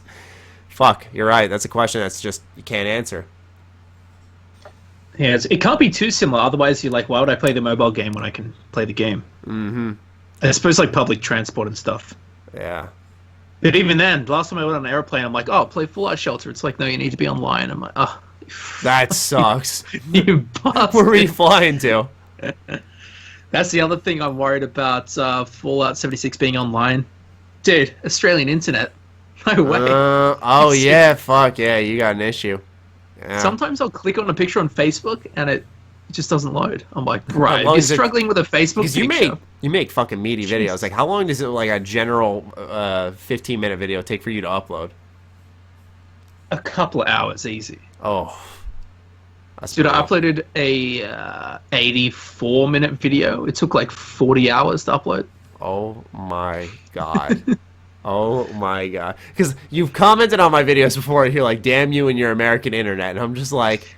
When some news drops, yeah, like I'm there grinding. I'm like, fuck, uploading, exporting, all that shit. Like, next minute, yours is live. I'm like, dude, I've got like 6 more hours to go. That sucks, bro. I feel bad. Come move to the U.S. What's your internet speed? What's your upload speed? I sit around, I think. I'm trying to remember. I think I'm 10 up, 30 down. So like nothing crazy. Like it's solid. I think mine's like less than 1 up. That's what it is. Yeah. What's yours, Matty? I think it's 10 up, 10 to 20 up, and then 30 down or 35 down. I'm thinking because like when I was on Xbox, I could see my speeds, and I know I had like at that time like 50 down, so I think it's around like 20 up. So I could move the International Podcast live. I needed better internet because I had like 5, and I found out that there was an internet tier below mine that they don't, of course, move you to because they don't know what you're going to want. But it's faster. It's 1,000 down. It's 65 that exists? Up. It's 65 up, and it's also $24 cheaper. I'm just like, what? Why would you what not? What were you on? I was just on a thing called Pro Blast, which is like a normal level and then a little bit faster download. And during the time I owned it, they then went in and had some other services in my area. But they don't know as a consumer what you want. Like, and they're not always going to move you to something faster unless you ask. And that's what happened. Is I was like, especially if it's cheaper. They're like, especially yeah. And I was like, I need faster internet. And they're like, well, we can give you a 65 up, like 1,000 down. And I was all, you can? Yeah, I'll take that. Yeah, I would have said that too. You can. That's humanly possible. Yeah, and it's definitely been a huge change for being able to upload. But it is crazy how fucking expensive it is in America too. Yeah. Like I'll talk to somebody who's like, I'm paying $30 and I'm getting, 300 up, 300 down. Like they match. We don't match in America. I don't know of a single provider that does both. The same. Yeah, it's always up is considerably lower than down. And I'm like, dude, mine's like $200 a month, and mine was shitty at the time. I was just like, how the fuck? Ooh. It sounds like Camel's in a place that doesn't have the greatest, though. I don't know where you are. I think Lone had an issue too. He said that he didn't have good internet. Oh, you in Australia? Lone? Camel, are you in Australia? Yeah. Oh, okay, I got you. Yeah, Australia is just on the backs of all the kangaroos. They take all the fucking data. I think it's something to do with the size of the country and the population size. Like it doesn't match at all. So they're like, we don't have like heaps of taxpayers' money to just lay down a cool internet cable. So they just, dude, we got like bits of wool as internet cable. It's terrible. That's what I was saying. Just a kangaroo with a fucking note on its back to send the email to somebody. It's like, yeah, it's crazy because Lone didn't have the best either. Yeah. But they're rolling out this thing called the NBN, the National Broadband Network, and it's meant to be all optic fiber. Mm-hmm. And my friend's installing it. And he's like, dude, I haven't seen one bit of optic fiber. It's all copper. I'm like, what the They're so dodgy and sneaky. They're just selling a product that doesn't exist. I'm like, it's fucked. God sakes. Well, but yeah, last E3 when I had American internet, it was like, I couldn't believe it. Oh, but dude, even then you were going 1,000 miles an hour. You'd be like, what is this speed? Oh wait, you went 2017, right? Yeah. Okay, yeah, no, because I didn't go that one. I was thinking 2016. I was gonna say you got boned then, even because like you had that dorm or whatever the fuck you stayed at that had awful internet, and then you come to my place. I'm like, just come use my internet. It's not a big deal. And you set up, and it's like not letting you sign in. I'm like, what the fuck? Like it wouldn't let him use my internet. He was like trying so hard to upload, and I'm like, I guess it's not gonna work. Oh when yeah, Connor was trying to fix that internet, man. That was one of my favorite things. Yeah, Connor was going hard on the phone call. Did you guys get it fixed? No, because on the last day, Connor got it fixed. Yeah, ours IP limited ours, so it was one person could sign in. So I was getting super fast internet, and the same thing happened to us. It's like, hey, come on in, and it was my partner at the time who was working on the channel as well, and he was like trying to upload, and it was like, you cannot even, you can't even sign in to check your email. It's like, you bastards, they're so evil about it. Yeah, because I was letting him plug in the Ethernet cable just to his computer, and he just wouldn't connect to the internet. It's like they were just like, nope. They know who he is. They're not happening. Nah. It was fucking insane. It's funny. Just putting Connor through trials and tribulations is hilarious. The best part of the trip. Yeah. Oh, absolutely. The best part of the trip was like, it was great seeing the games and meeting everybody, but like the best part of the trip was when like me, Camel, and everyone, Noah, Connor, were in the hotel room and just something stupid was happening every time. The amount of times I've rewatched, I think day 2 of Camel's vlog series of us and E3, because it was getting so tense in our room. Like Connor had to take a shit, and like Noah went in the bathroom, and Connor was just getting visibly angry that he had to wait. Oh man! Oh, that's awesome. So funny. But that'll do it for our Twitter questions. I was just thinking, I had to delete so much footage from those vlogs because Lone kept walking in. Oh yeah. And of course, he was like 007 at that time. No one knew who he was. Yeah. I remember that. Yeah, I told people that I blew people's minds. I was like, "Yeah, you remember my E3 2016 coverage? We're all sitting inside like the hotel room." They're like, "Yeah." I'm like, "Yeah." Lone was recording all that, and they're like, "What the fuck?" It was so fucking funny. And then you guessed it on the Division video. I think what was it? Was it Division? It was Ghost Recon Wildlands. Like you just like came in and we're sitting there with like a glass of like $8 water. I didn't even mean to be in that video. I don't know what I think you you were about to film and there was a chair that you were sitting on and you're like, I need a piss, and I came in, I'm like, oh, there's a free chair. Yeah.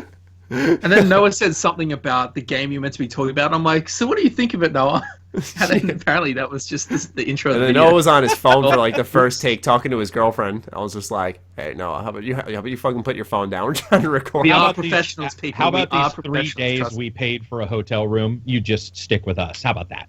Yeah. Tell me about it, man. Our next bit of news, it's just been a leak week. Oh my god, that was another fucking rhyme. Fuck. AC Odyssey and Ancient Greece. Leaked and confirmed, actually, by Ubisoft, saying see at E3. This apparently is a direct sequel to Origins.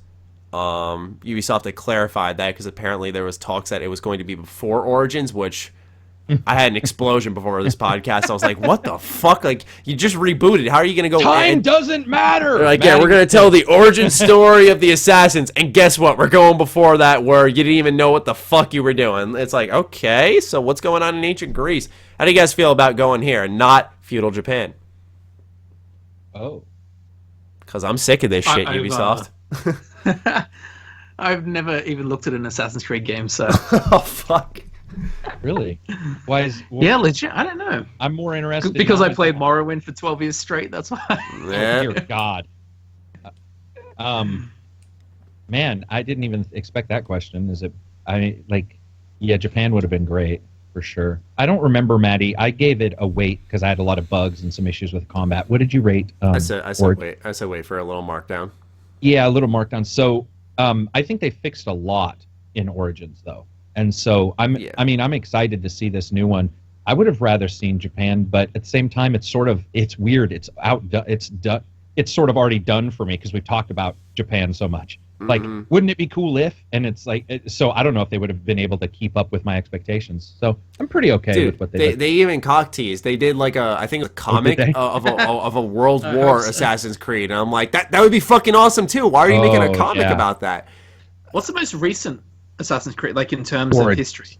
Oh, in terms of history, Syndicate was, if you're not including the Animus, Syndicate was London's. I can't remember. Industrial, sorry, yeah. What are we looking at? 3 was colonial America. 2 was Renaissance Italy, I think. Yeah, so I would say... Wait, how many are there? So many. Well, if you count the side ones, there's a lot. Rogue, which is probably one of the best games they've ever done. Black Flag. Is it up to 76? That's my question. No. No, not yet. Yeah, I mean, how do you feel about them going back to annual? It seems. I'd imagine it's coming out this year. I'd be shocked if it wasn't. How do you feel that, they were like, we're taking a break, we're treating this right, they take 1 year off, they're back with Origins, and then we have Greece the next year? You up for more already? Well, since if I had loved Origins, maybe not. But because I had some issues with Origins, I hope they get fixed in the new one, if that makes sense. I get that. So it's like I feel the same. you sort of like something, but there's some issues. And so the fact that they're doing one, I was never a big hater of annual because to me, the dates don't matter as much as is the game good. Obviously, I think a lot of people feel that it was reflected that it wasn't. So that's a good argument. But for me, I don't care about the date. The way I envision the annual thing with Assassin's Creed is like, think of the fucking boats in Sea of Thieves leaking. You start putting your hammer and your wood into one area, you're covering a leak, and then another leak pops up, and you cover that up, and then you miss something else. And that's like what the annual launch of every Assassin's Creed was like. It was like, yeah, you got the story, but yeah, you got the gameplay and the new boat, but you're playing as someone else. But if we follow that line of thought, Maddie, then Unity was technically the iceberg that sunk the fucking Titanic. Because that game was shit. Is that the pirate one? No, that was Black Flag or Rogue. Both of those have pirate elements. Unity was the one where people's faces came off in the middle of cutscenes. That game was like a buggy mess. POS. And so I agree completely with you. That game was one of the first games that I ever said in a review that it was digital herpes. Because that was unacceptable that was released. That and Master Chief Collection are two of the worst games who have ever fucking cursed gamers. Yeah, see, I know I have good luck with bugs because I know with Master Chief Collection, like I played the campaigns. Was it the multiplayer that was fucked? Because like I said, I didn't experience this awful... It was a multiplayer. It was the co-op. It would crash in the game. I don't like console games that crash because having worked in QA, if you can't get your console game to not crash, you're fucked. Like it's a console. It's one thing. And that game would crash. You'd be playing the first level of fucking Halo and it would just pop you back to the dashboard. And man, yeah, that was shitty. It doesn't look like Gopher's even played a Halo. He isn't like agreeing with anything or disagreeing. Have you not even played these?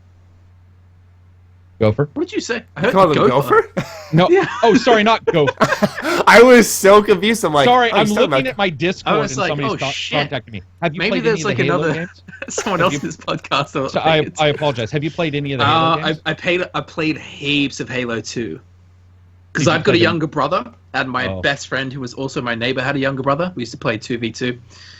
Played heaps of that. But I think I got 3, couldn't get into it that much. Oh, okay. Does your All right. brother also Yeah. look like a Lord of the Rings character? I have to ask. No. Damn. He's pretty Oh, Lord. clean cut, massive. I don't know how this guy ate. No, like he built. Yeah. This fucking No, I know huge, that's don't what you Complete opposite. I ate more vegetables than he did. I don't know. Something happened. Hey man, you turned Actually, out great. all Let me his tell you friends, all his, like he's 4 years younger. All his friends in his year, they're all like 6, 7. I'm like, bro, what Yeah, happens in got your the year, good thing. dude? Jesus, No the shit. canteen food was different or something. When I graduated, like 6'1" was that's what I was. It was considered a big person. And it's like now I see like high schoolers come by and they're all 7'7" and shit. Oh, and eating dude. Dinky Doo from Mad Max, and Dude. you're like, what the fuck? My friend They're from just lifting weights and doing HGH or something. I'm 6'2". Usually, like, you know, I'm the tallest one amongst my friends. And my friend Pat is visiting from California. He shows up to my door. I open the door, and like, I hadn't seen him in a year. And this kid's like fucking like 6'5". So I'm actually looking up at someone. I'm like, what? I was like, when the fuck did you get so tall? I was like, this is such a weird That's good. feeling. My best friend that's coming to E3 with me is also called Matt, but he's 6'6", so we'll have to look up to someone. Fuck. Matthew. It's hilarious. He's half Japanese, and because he's so tall, everyone thinks he's Hawaiian. That's great.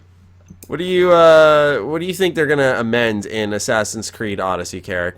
As someone who played a lot of Origins, like for me, I hope that they do the side content better. You know, like the forts, the repetitiveness of Origins that seeped in and it got unbearable to me. Yeah, I would. That's what I would actually like them to see. I would like them. I think they did history really well in Origins. I agree. So I hope they build on that a little bit. They did the historical version right now where you can download the patch for Origins and it'll walk you through, you know, like the historical moments and have a teacher like tell you the different stuff. I love that kind of thing. So I hope they do that. When it comes to redoing anything, I just felt the combat system was a little janky.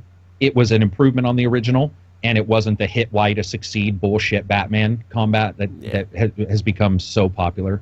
So to me, I just would like to see them tighten that up a little bit, especially when you're locked onto somebody and the way the camera works.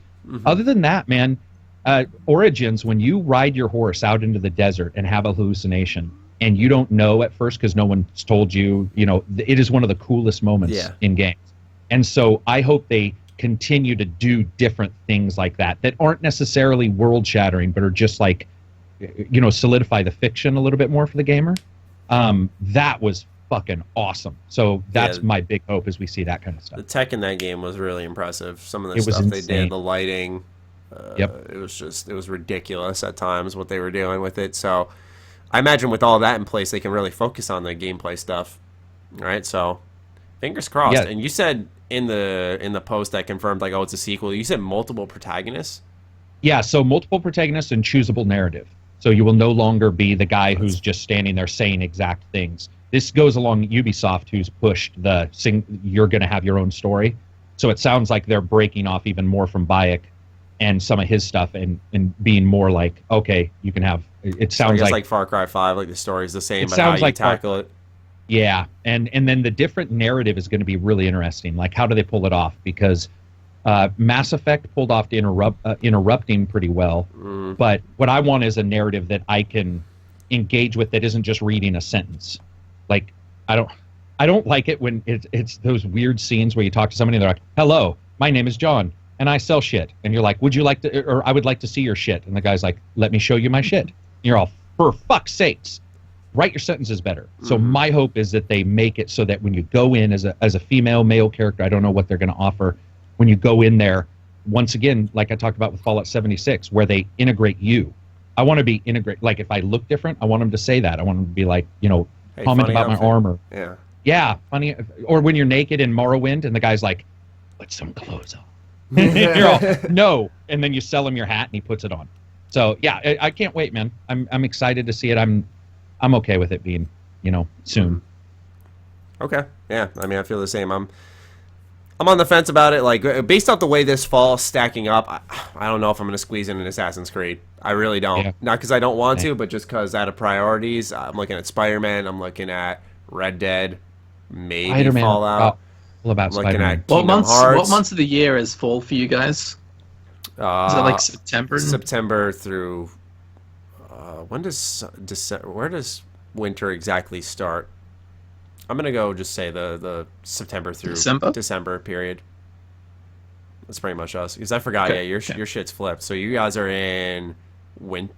No, Your shit's flipped. Ours is normal. Oh yeah.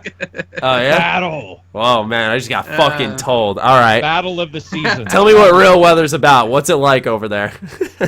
First of all, it's called autumn, not fall. I don't know what this shit. I think because our the leaves don't fall off, they stay there. So there's no falling that happens. Also, Maddie, I don't know if you saw, but Sunset Overdrive VR. Did you see that? No. Yesterday? I did not. Insomniac announced a VR title, and if you look at the bottom, it says Sunset Overdrive characters are blah, blah, blah, blah, blah, like are ours, what have you.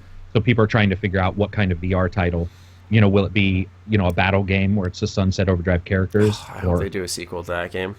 But yeah, I was wondering if you're interested. Obviously, VR not as much, but I thought you might want to check it out. Keep an eye on it. Absolutely, it's one of your favorite. I IPs. love that game. I love that game. Camel, you ever had a chance to play that? No. It's console. That was a dumb question. That was such a dumb question. The last console. What did I buy? Xbox One. Oh, it is on the Xbox One. I got the Skyrim Special Edition like a week early or something, but it was only on Xbox One, so I was like, oh fuck. So I bought a console for that. Yeah, that sucked. Let's see these new lighting. That's true. Unfortunately, that was the last early access to a Bethesda game. Rip. Yeah. I think Evil Within was like a couple of days. Wolfenstein, I think I bought. Oh, you mean for reviewers and content creators? Yeah, their shit's weird. So great. Especially for the Outsider was, I think, a day in advance. For a big game like a Bethesda Game Studios game, I feel like it's such a negative because as someone that makes content on it, it's like I want to know what I'm talking about before I make videos on it. So having a week or so where you can play it and be like, all right, I know the game. I actually can make videos where I'm not just talking nonsense. But now it's like the first... You get 24 hours, and it's just like all stations a go, man. It's crazy. I don't enjoy it. It's not good. I do have to say kudos to them because they did change it for Maddie and I on one game, and I can't remember what it was, but I remember you and I being like, whoa, we got Bethesda. Because I even told Toto Biscuit on Twitter or on a DM, I was like, dude, they just gave Bethesda a game out early. Wasn't Prey, because I bought that one. Might have been Dishonored. Dishonored was early enough because it was a short game. Might have been Evil Within. Evil Within was like 2 days. I think it was the Evil Within. I think that was 2 days, 3 days before. It was like a considerable amount where it was enough time to play it, beat it, take time, script the review, digest it. That's the biggest thing for me is like I can make like a reaction to after I beat a game, but I am one of those people who just needs to digest for, at least I'd say like a 24-hour period. Not that I can't, it's just I feel better about it when I do. That's why I always in my reviews, even if I don't have to mention who provided the review copy and like why or whatever, I just thank them anyway for the early copy because it makes a fucking huge difference. Like, how long did we get with State of Decay? That was like week and a half, 2 weeks. State of Decay was crazy early, yeah, which always makes me laugh whenever anybody's like, the review date is always indicates how good a game is, and I'm like, obviously not. Yeah. Halo 2. Yes, I know Maddie didn't have as many issues as I did, but I got that game early, and I'm telling you right now, it's still not ready for me to play. So it's just like, yeah, dude, you almost had a magic fucking like console or whatever you're. I probably didn't play it enough. All I did was play. I played a lot of multiplayer. I mean. No, that's enough. I mean, yeah, it was one of those things. We all get, it's called a bug and not a game stopper for a reason. If everybody was going to have it, they wouldn't be able to release the game. So, but yeah, Microsoft has been, we've talked about this before. Microsoft's been pretty cool. Early titles usually. True that. Last topic, Pokemon. Oh, I'm so excited. Like if there's anything that can touch the excitement of a new Bethesda Game Studios game, it was announcing a fucking Pokemon game on the Switch. Was this announced right at the same time as the Fallout thing? It was actually the same day, within the same 24-hour window. A Pokemon game was announced, and I'm being 100% serious because Pokemon. I saw like 2 posts about it, and that's it. It was Fallout 76 was a thing. I'm like, yeah, Fallout 76. because we all follow like Bethesda related YouTubers and whatnot, so that was my feed.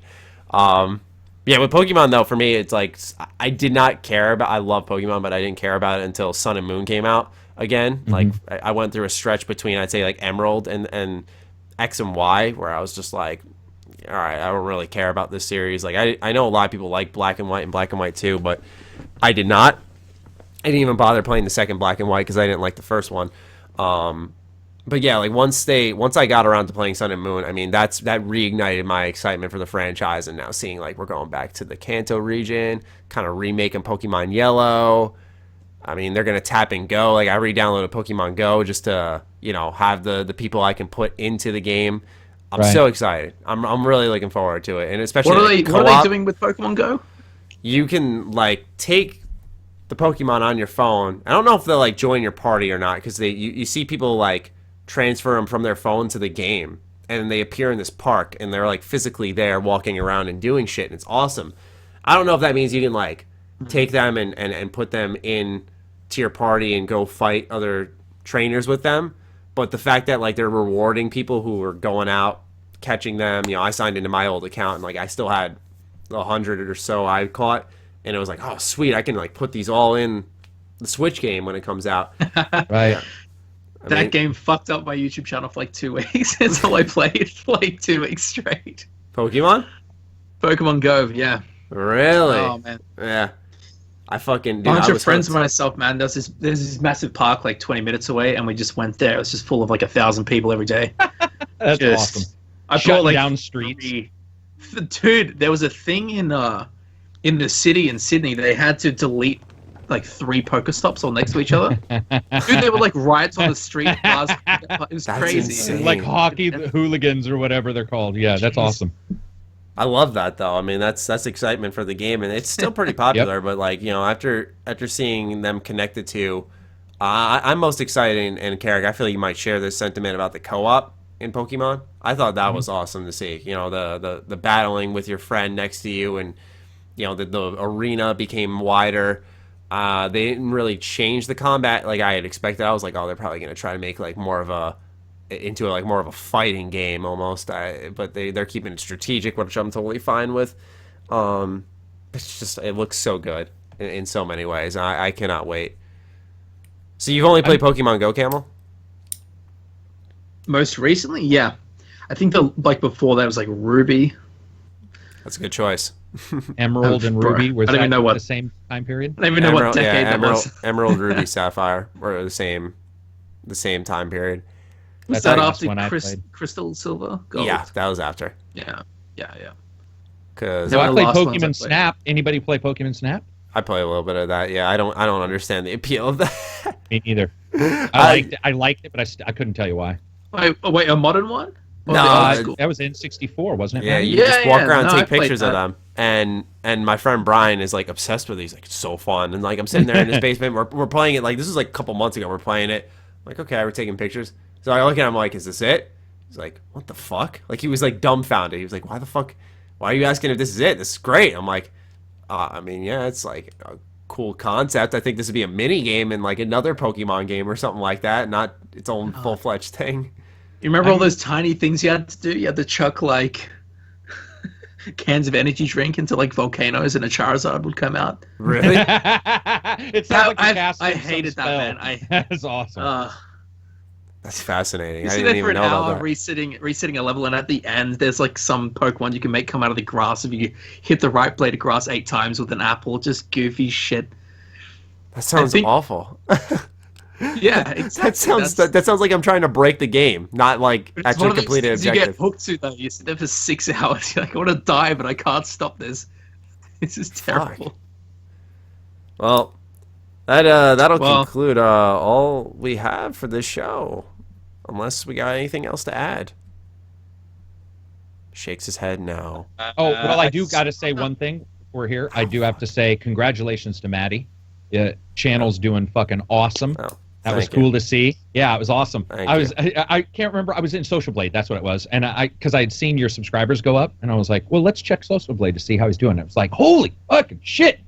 You can tell And what's cool is the reason why I'm excited about this, and I don't think people get it, is because there's new subscribers. It's not just your views, which have done really well. It's the fact that people, like new people, are going, "Oh, who's this?" and then subscribing to it. Which views are great, but also having new blood where you can tell somebody that wasn't following you is now interested in your stuff is fucking awesome. So congratulations. The retention's nice. I really do appreciate it. Thank you, sir. Camel, is there anything you want to... Bro, what's with your views, man? Jesus. Dude, isn't that crazy? I'd be excited if one review of mine did that well. Yours do like triple better. No, not all the time, dude. I do some shit-ass reviews. They're like 30,000. Many.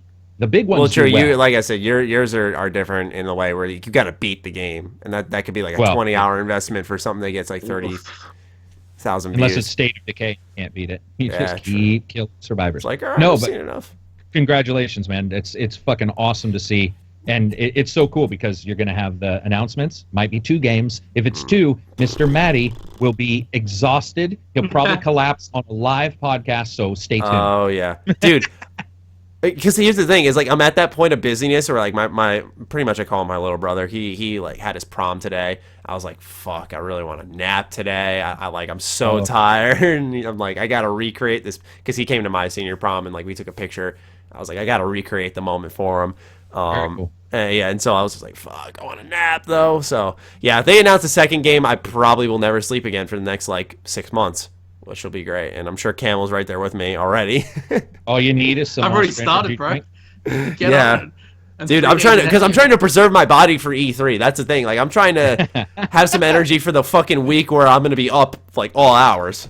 Preserve my body. I love that sentence. It was so goofy last year because Fudge Muppet and myself went over for like, dude, Bethesda's gonna do something, and they didn't. We're like, bro, just got like a holiday in LA. For a week. Yeah, I was gonna say because I was looking back at my channel for 2017 during E3, and like I looked at the videos, and I remember specifically like struggling to find content for Bethesda to make videos on. I was like, what the fuck? Like, I got nothing to really talk about. I was like, thank God I didn't go that year. You good on trending, yeah? Me? Yeah, your video about like Bethesda's E3 showcase being a bit lackluster. Oh, Did that get on YouTube trending, like the homepage? Oh, yeah. It beat out, like, the Black Panther trailer. I was like, fuck you, Marvel, let's go. But I don't think I've ever been, like, under trending.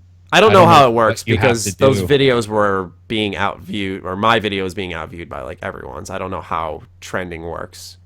Maybe thumbs up or something? Because somebody will watch. Yeah, no. Like I said, I just got my YouTube streaming completely revoked yesterday for absolutely no reason. Don't ever stream. So what?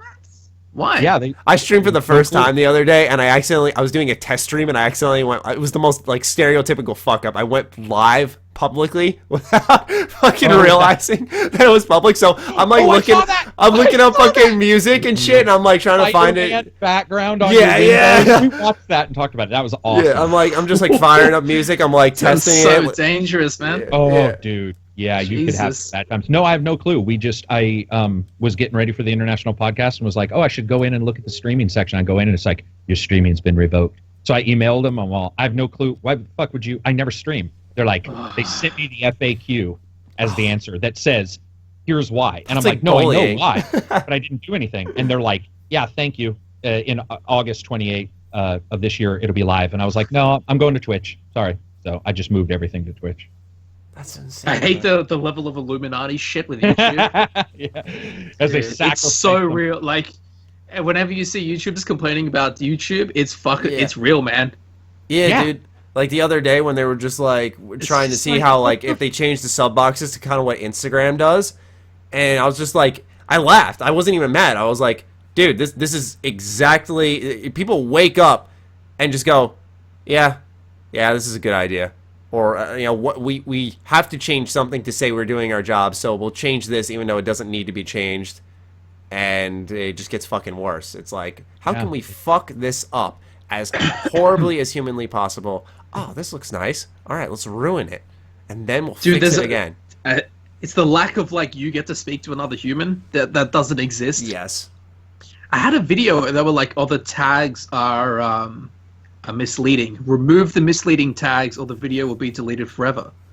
I'm like, bro, which tags are misleading? I'm going through, I'm like, none of these tags are misleading. and they They're all don't tell legit. you.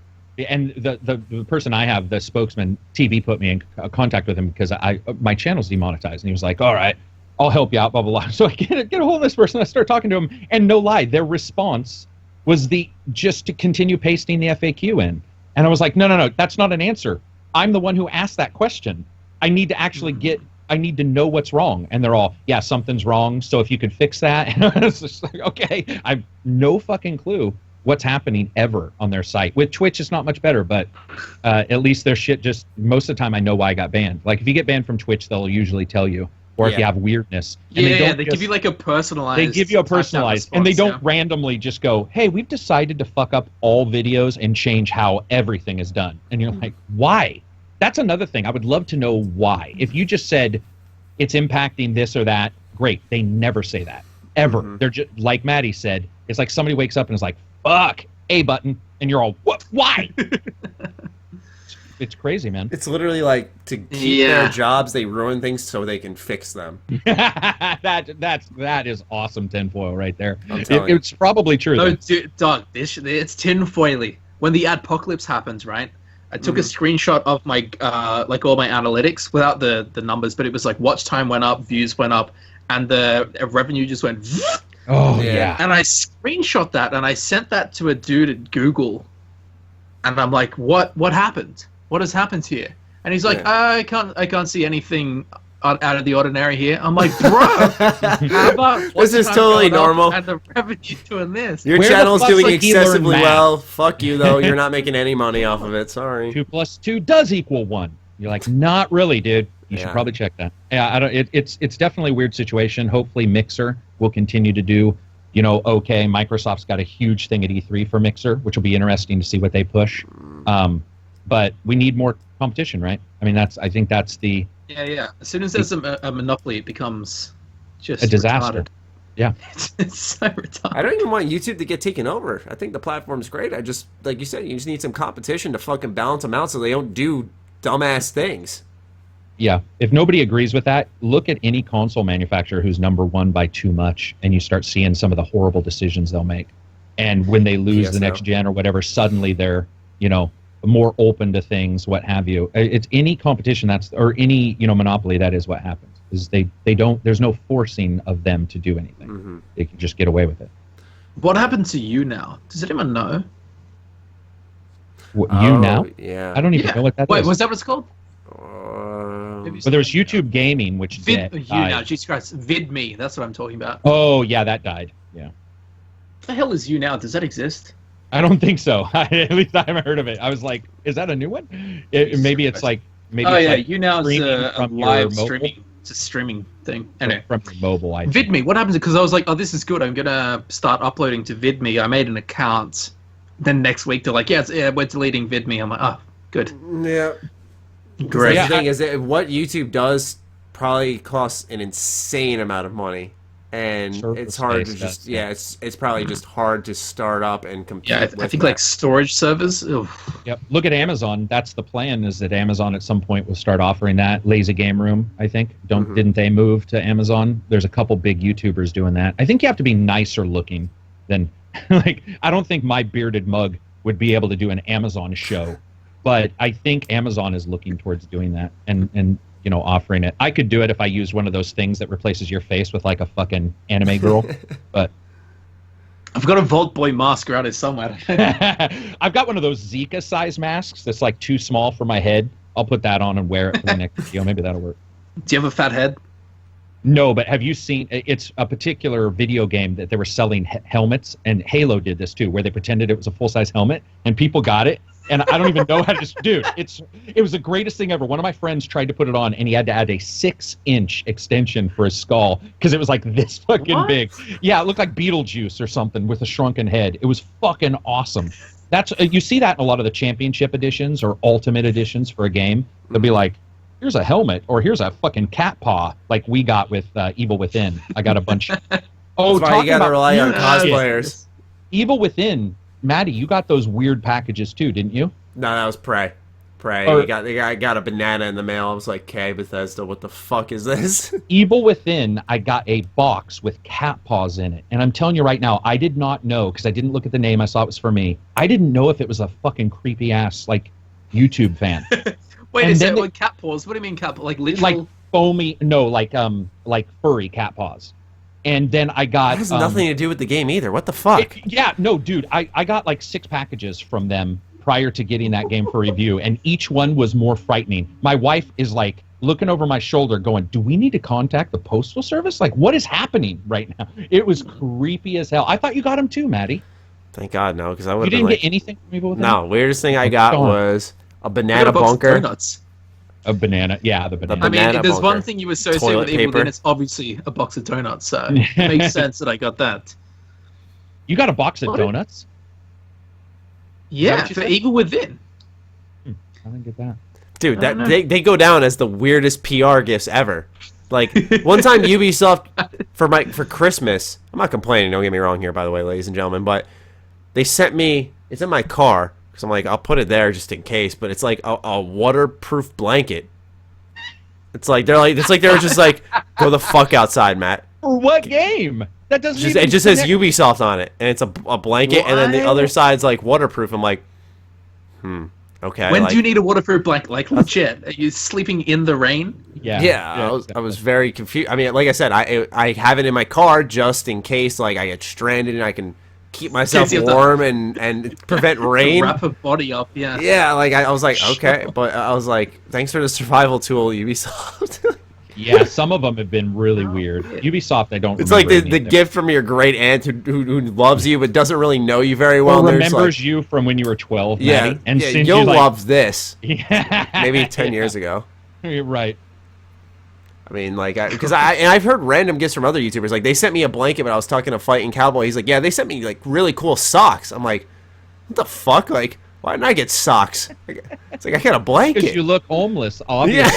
Yeah. You saw when my hair was really long. You're like, fuck, dude, man. Yeah. Exactly. Or you showed up that one day. Remember when you were in the pajamas? Yeah. Maybe they just saw that and was like, he needs a blankie as well.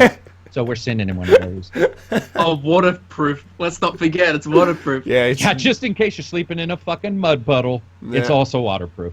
So who knows? What's that designed for? Yeah, I don't know.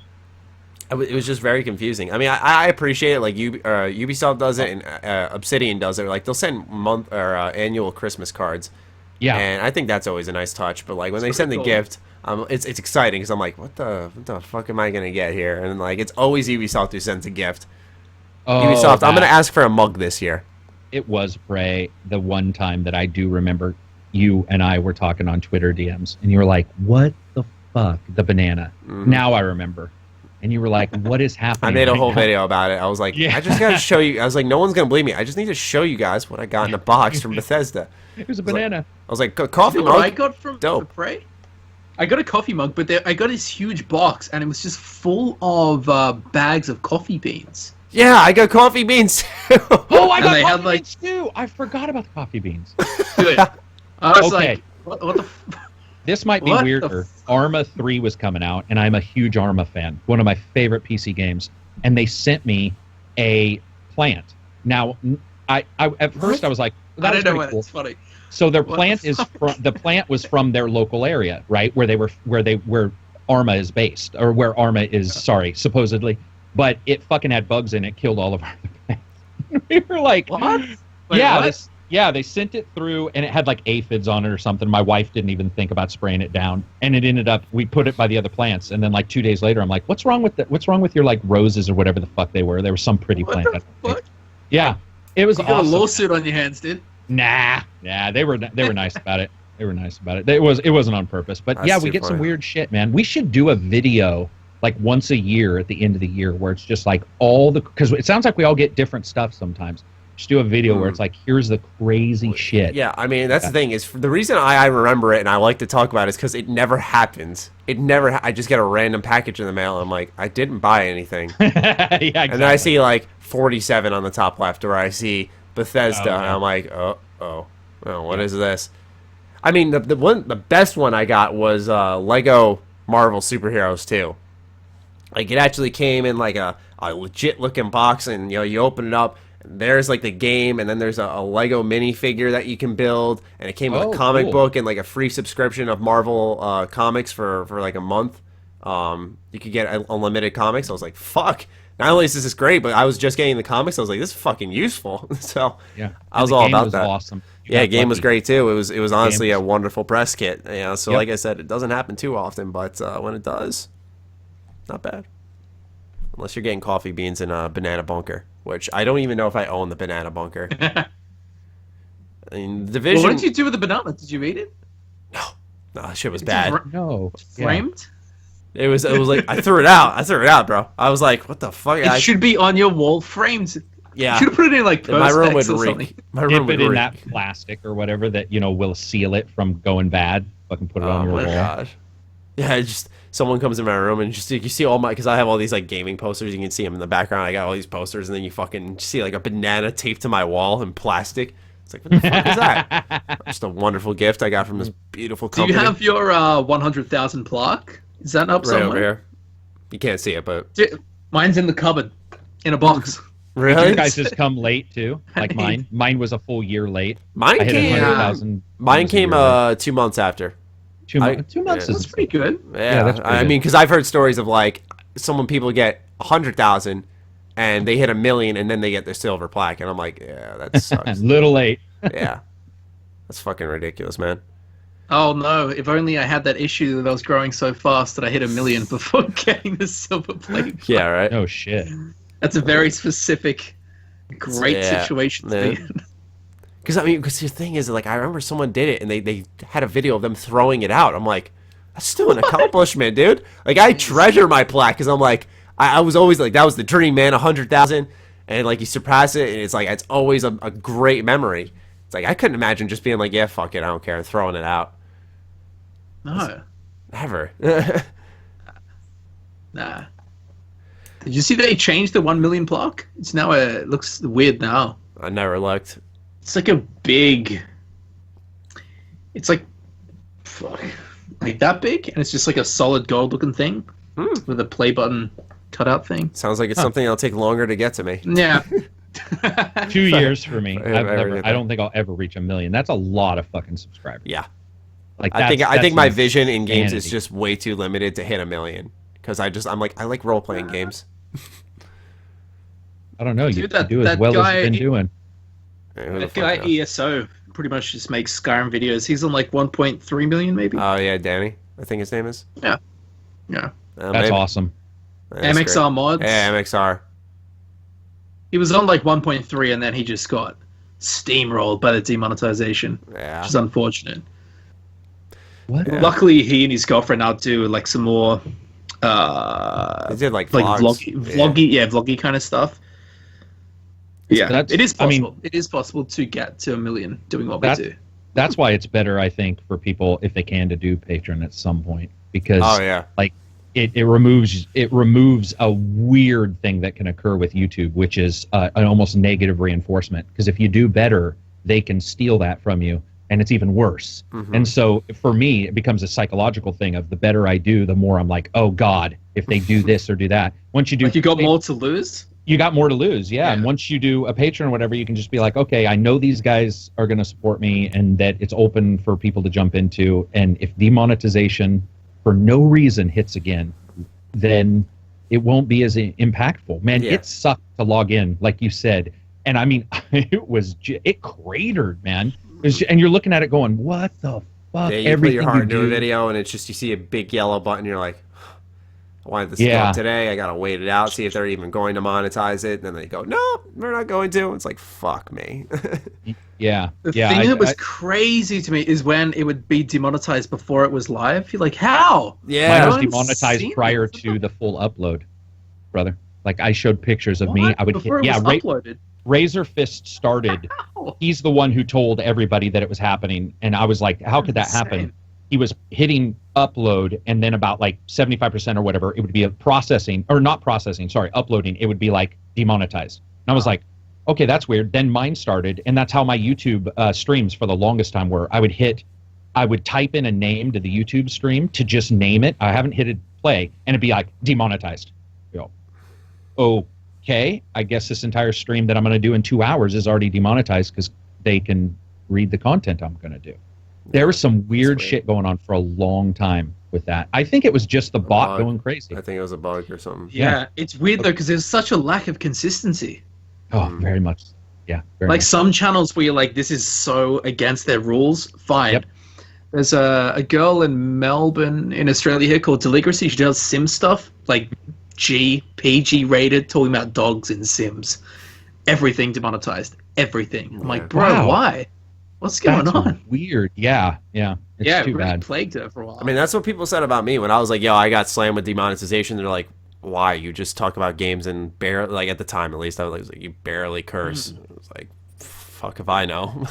The podcast would always be fine, and that's where I dropped the F-bomb the most.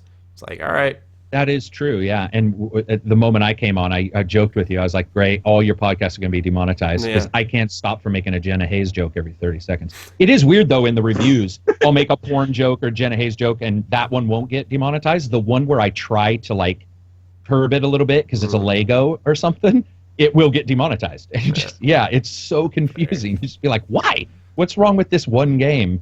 Yeah, I'd love a Lego Fallout. Can I just throw that out there? I know that's an awful idea, but I'd appreciate. I'm talking real, like. No, that would be awesome. What the fuck is it?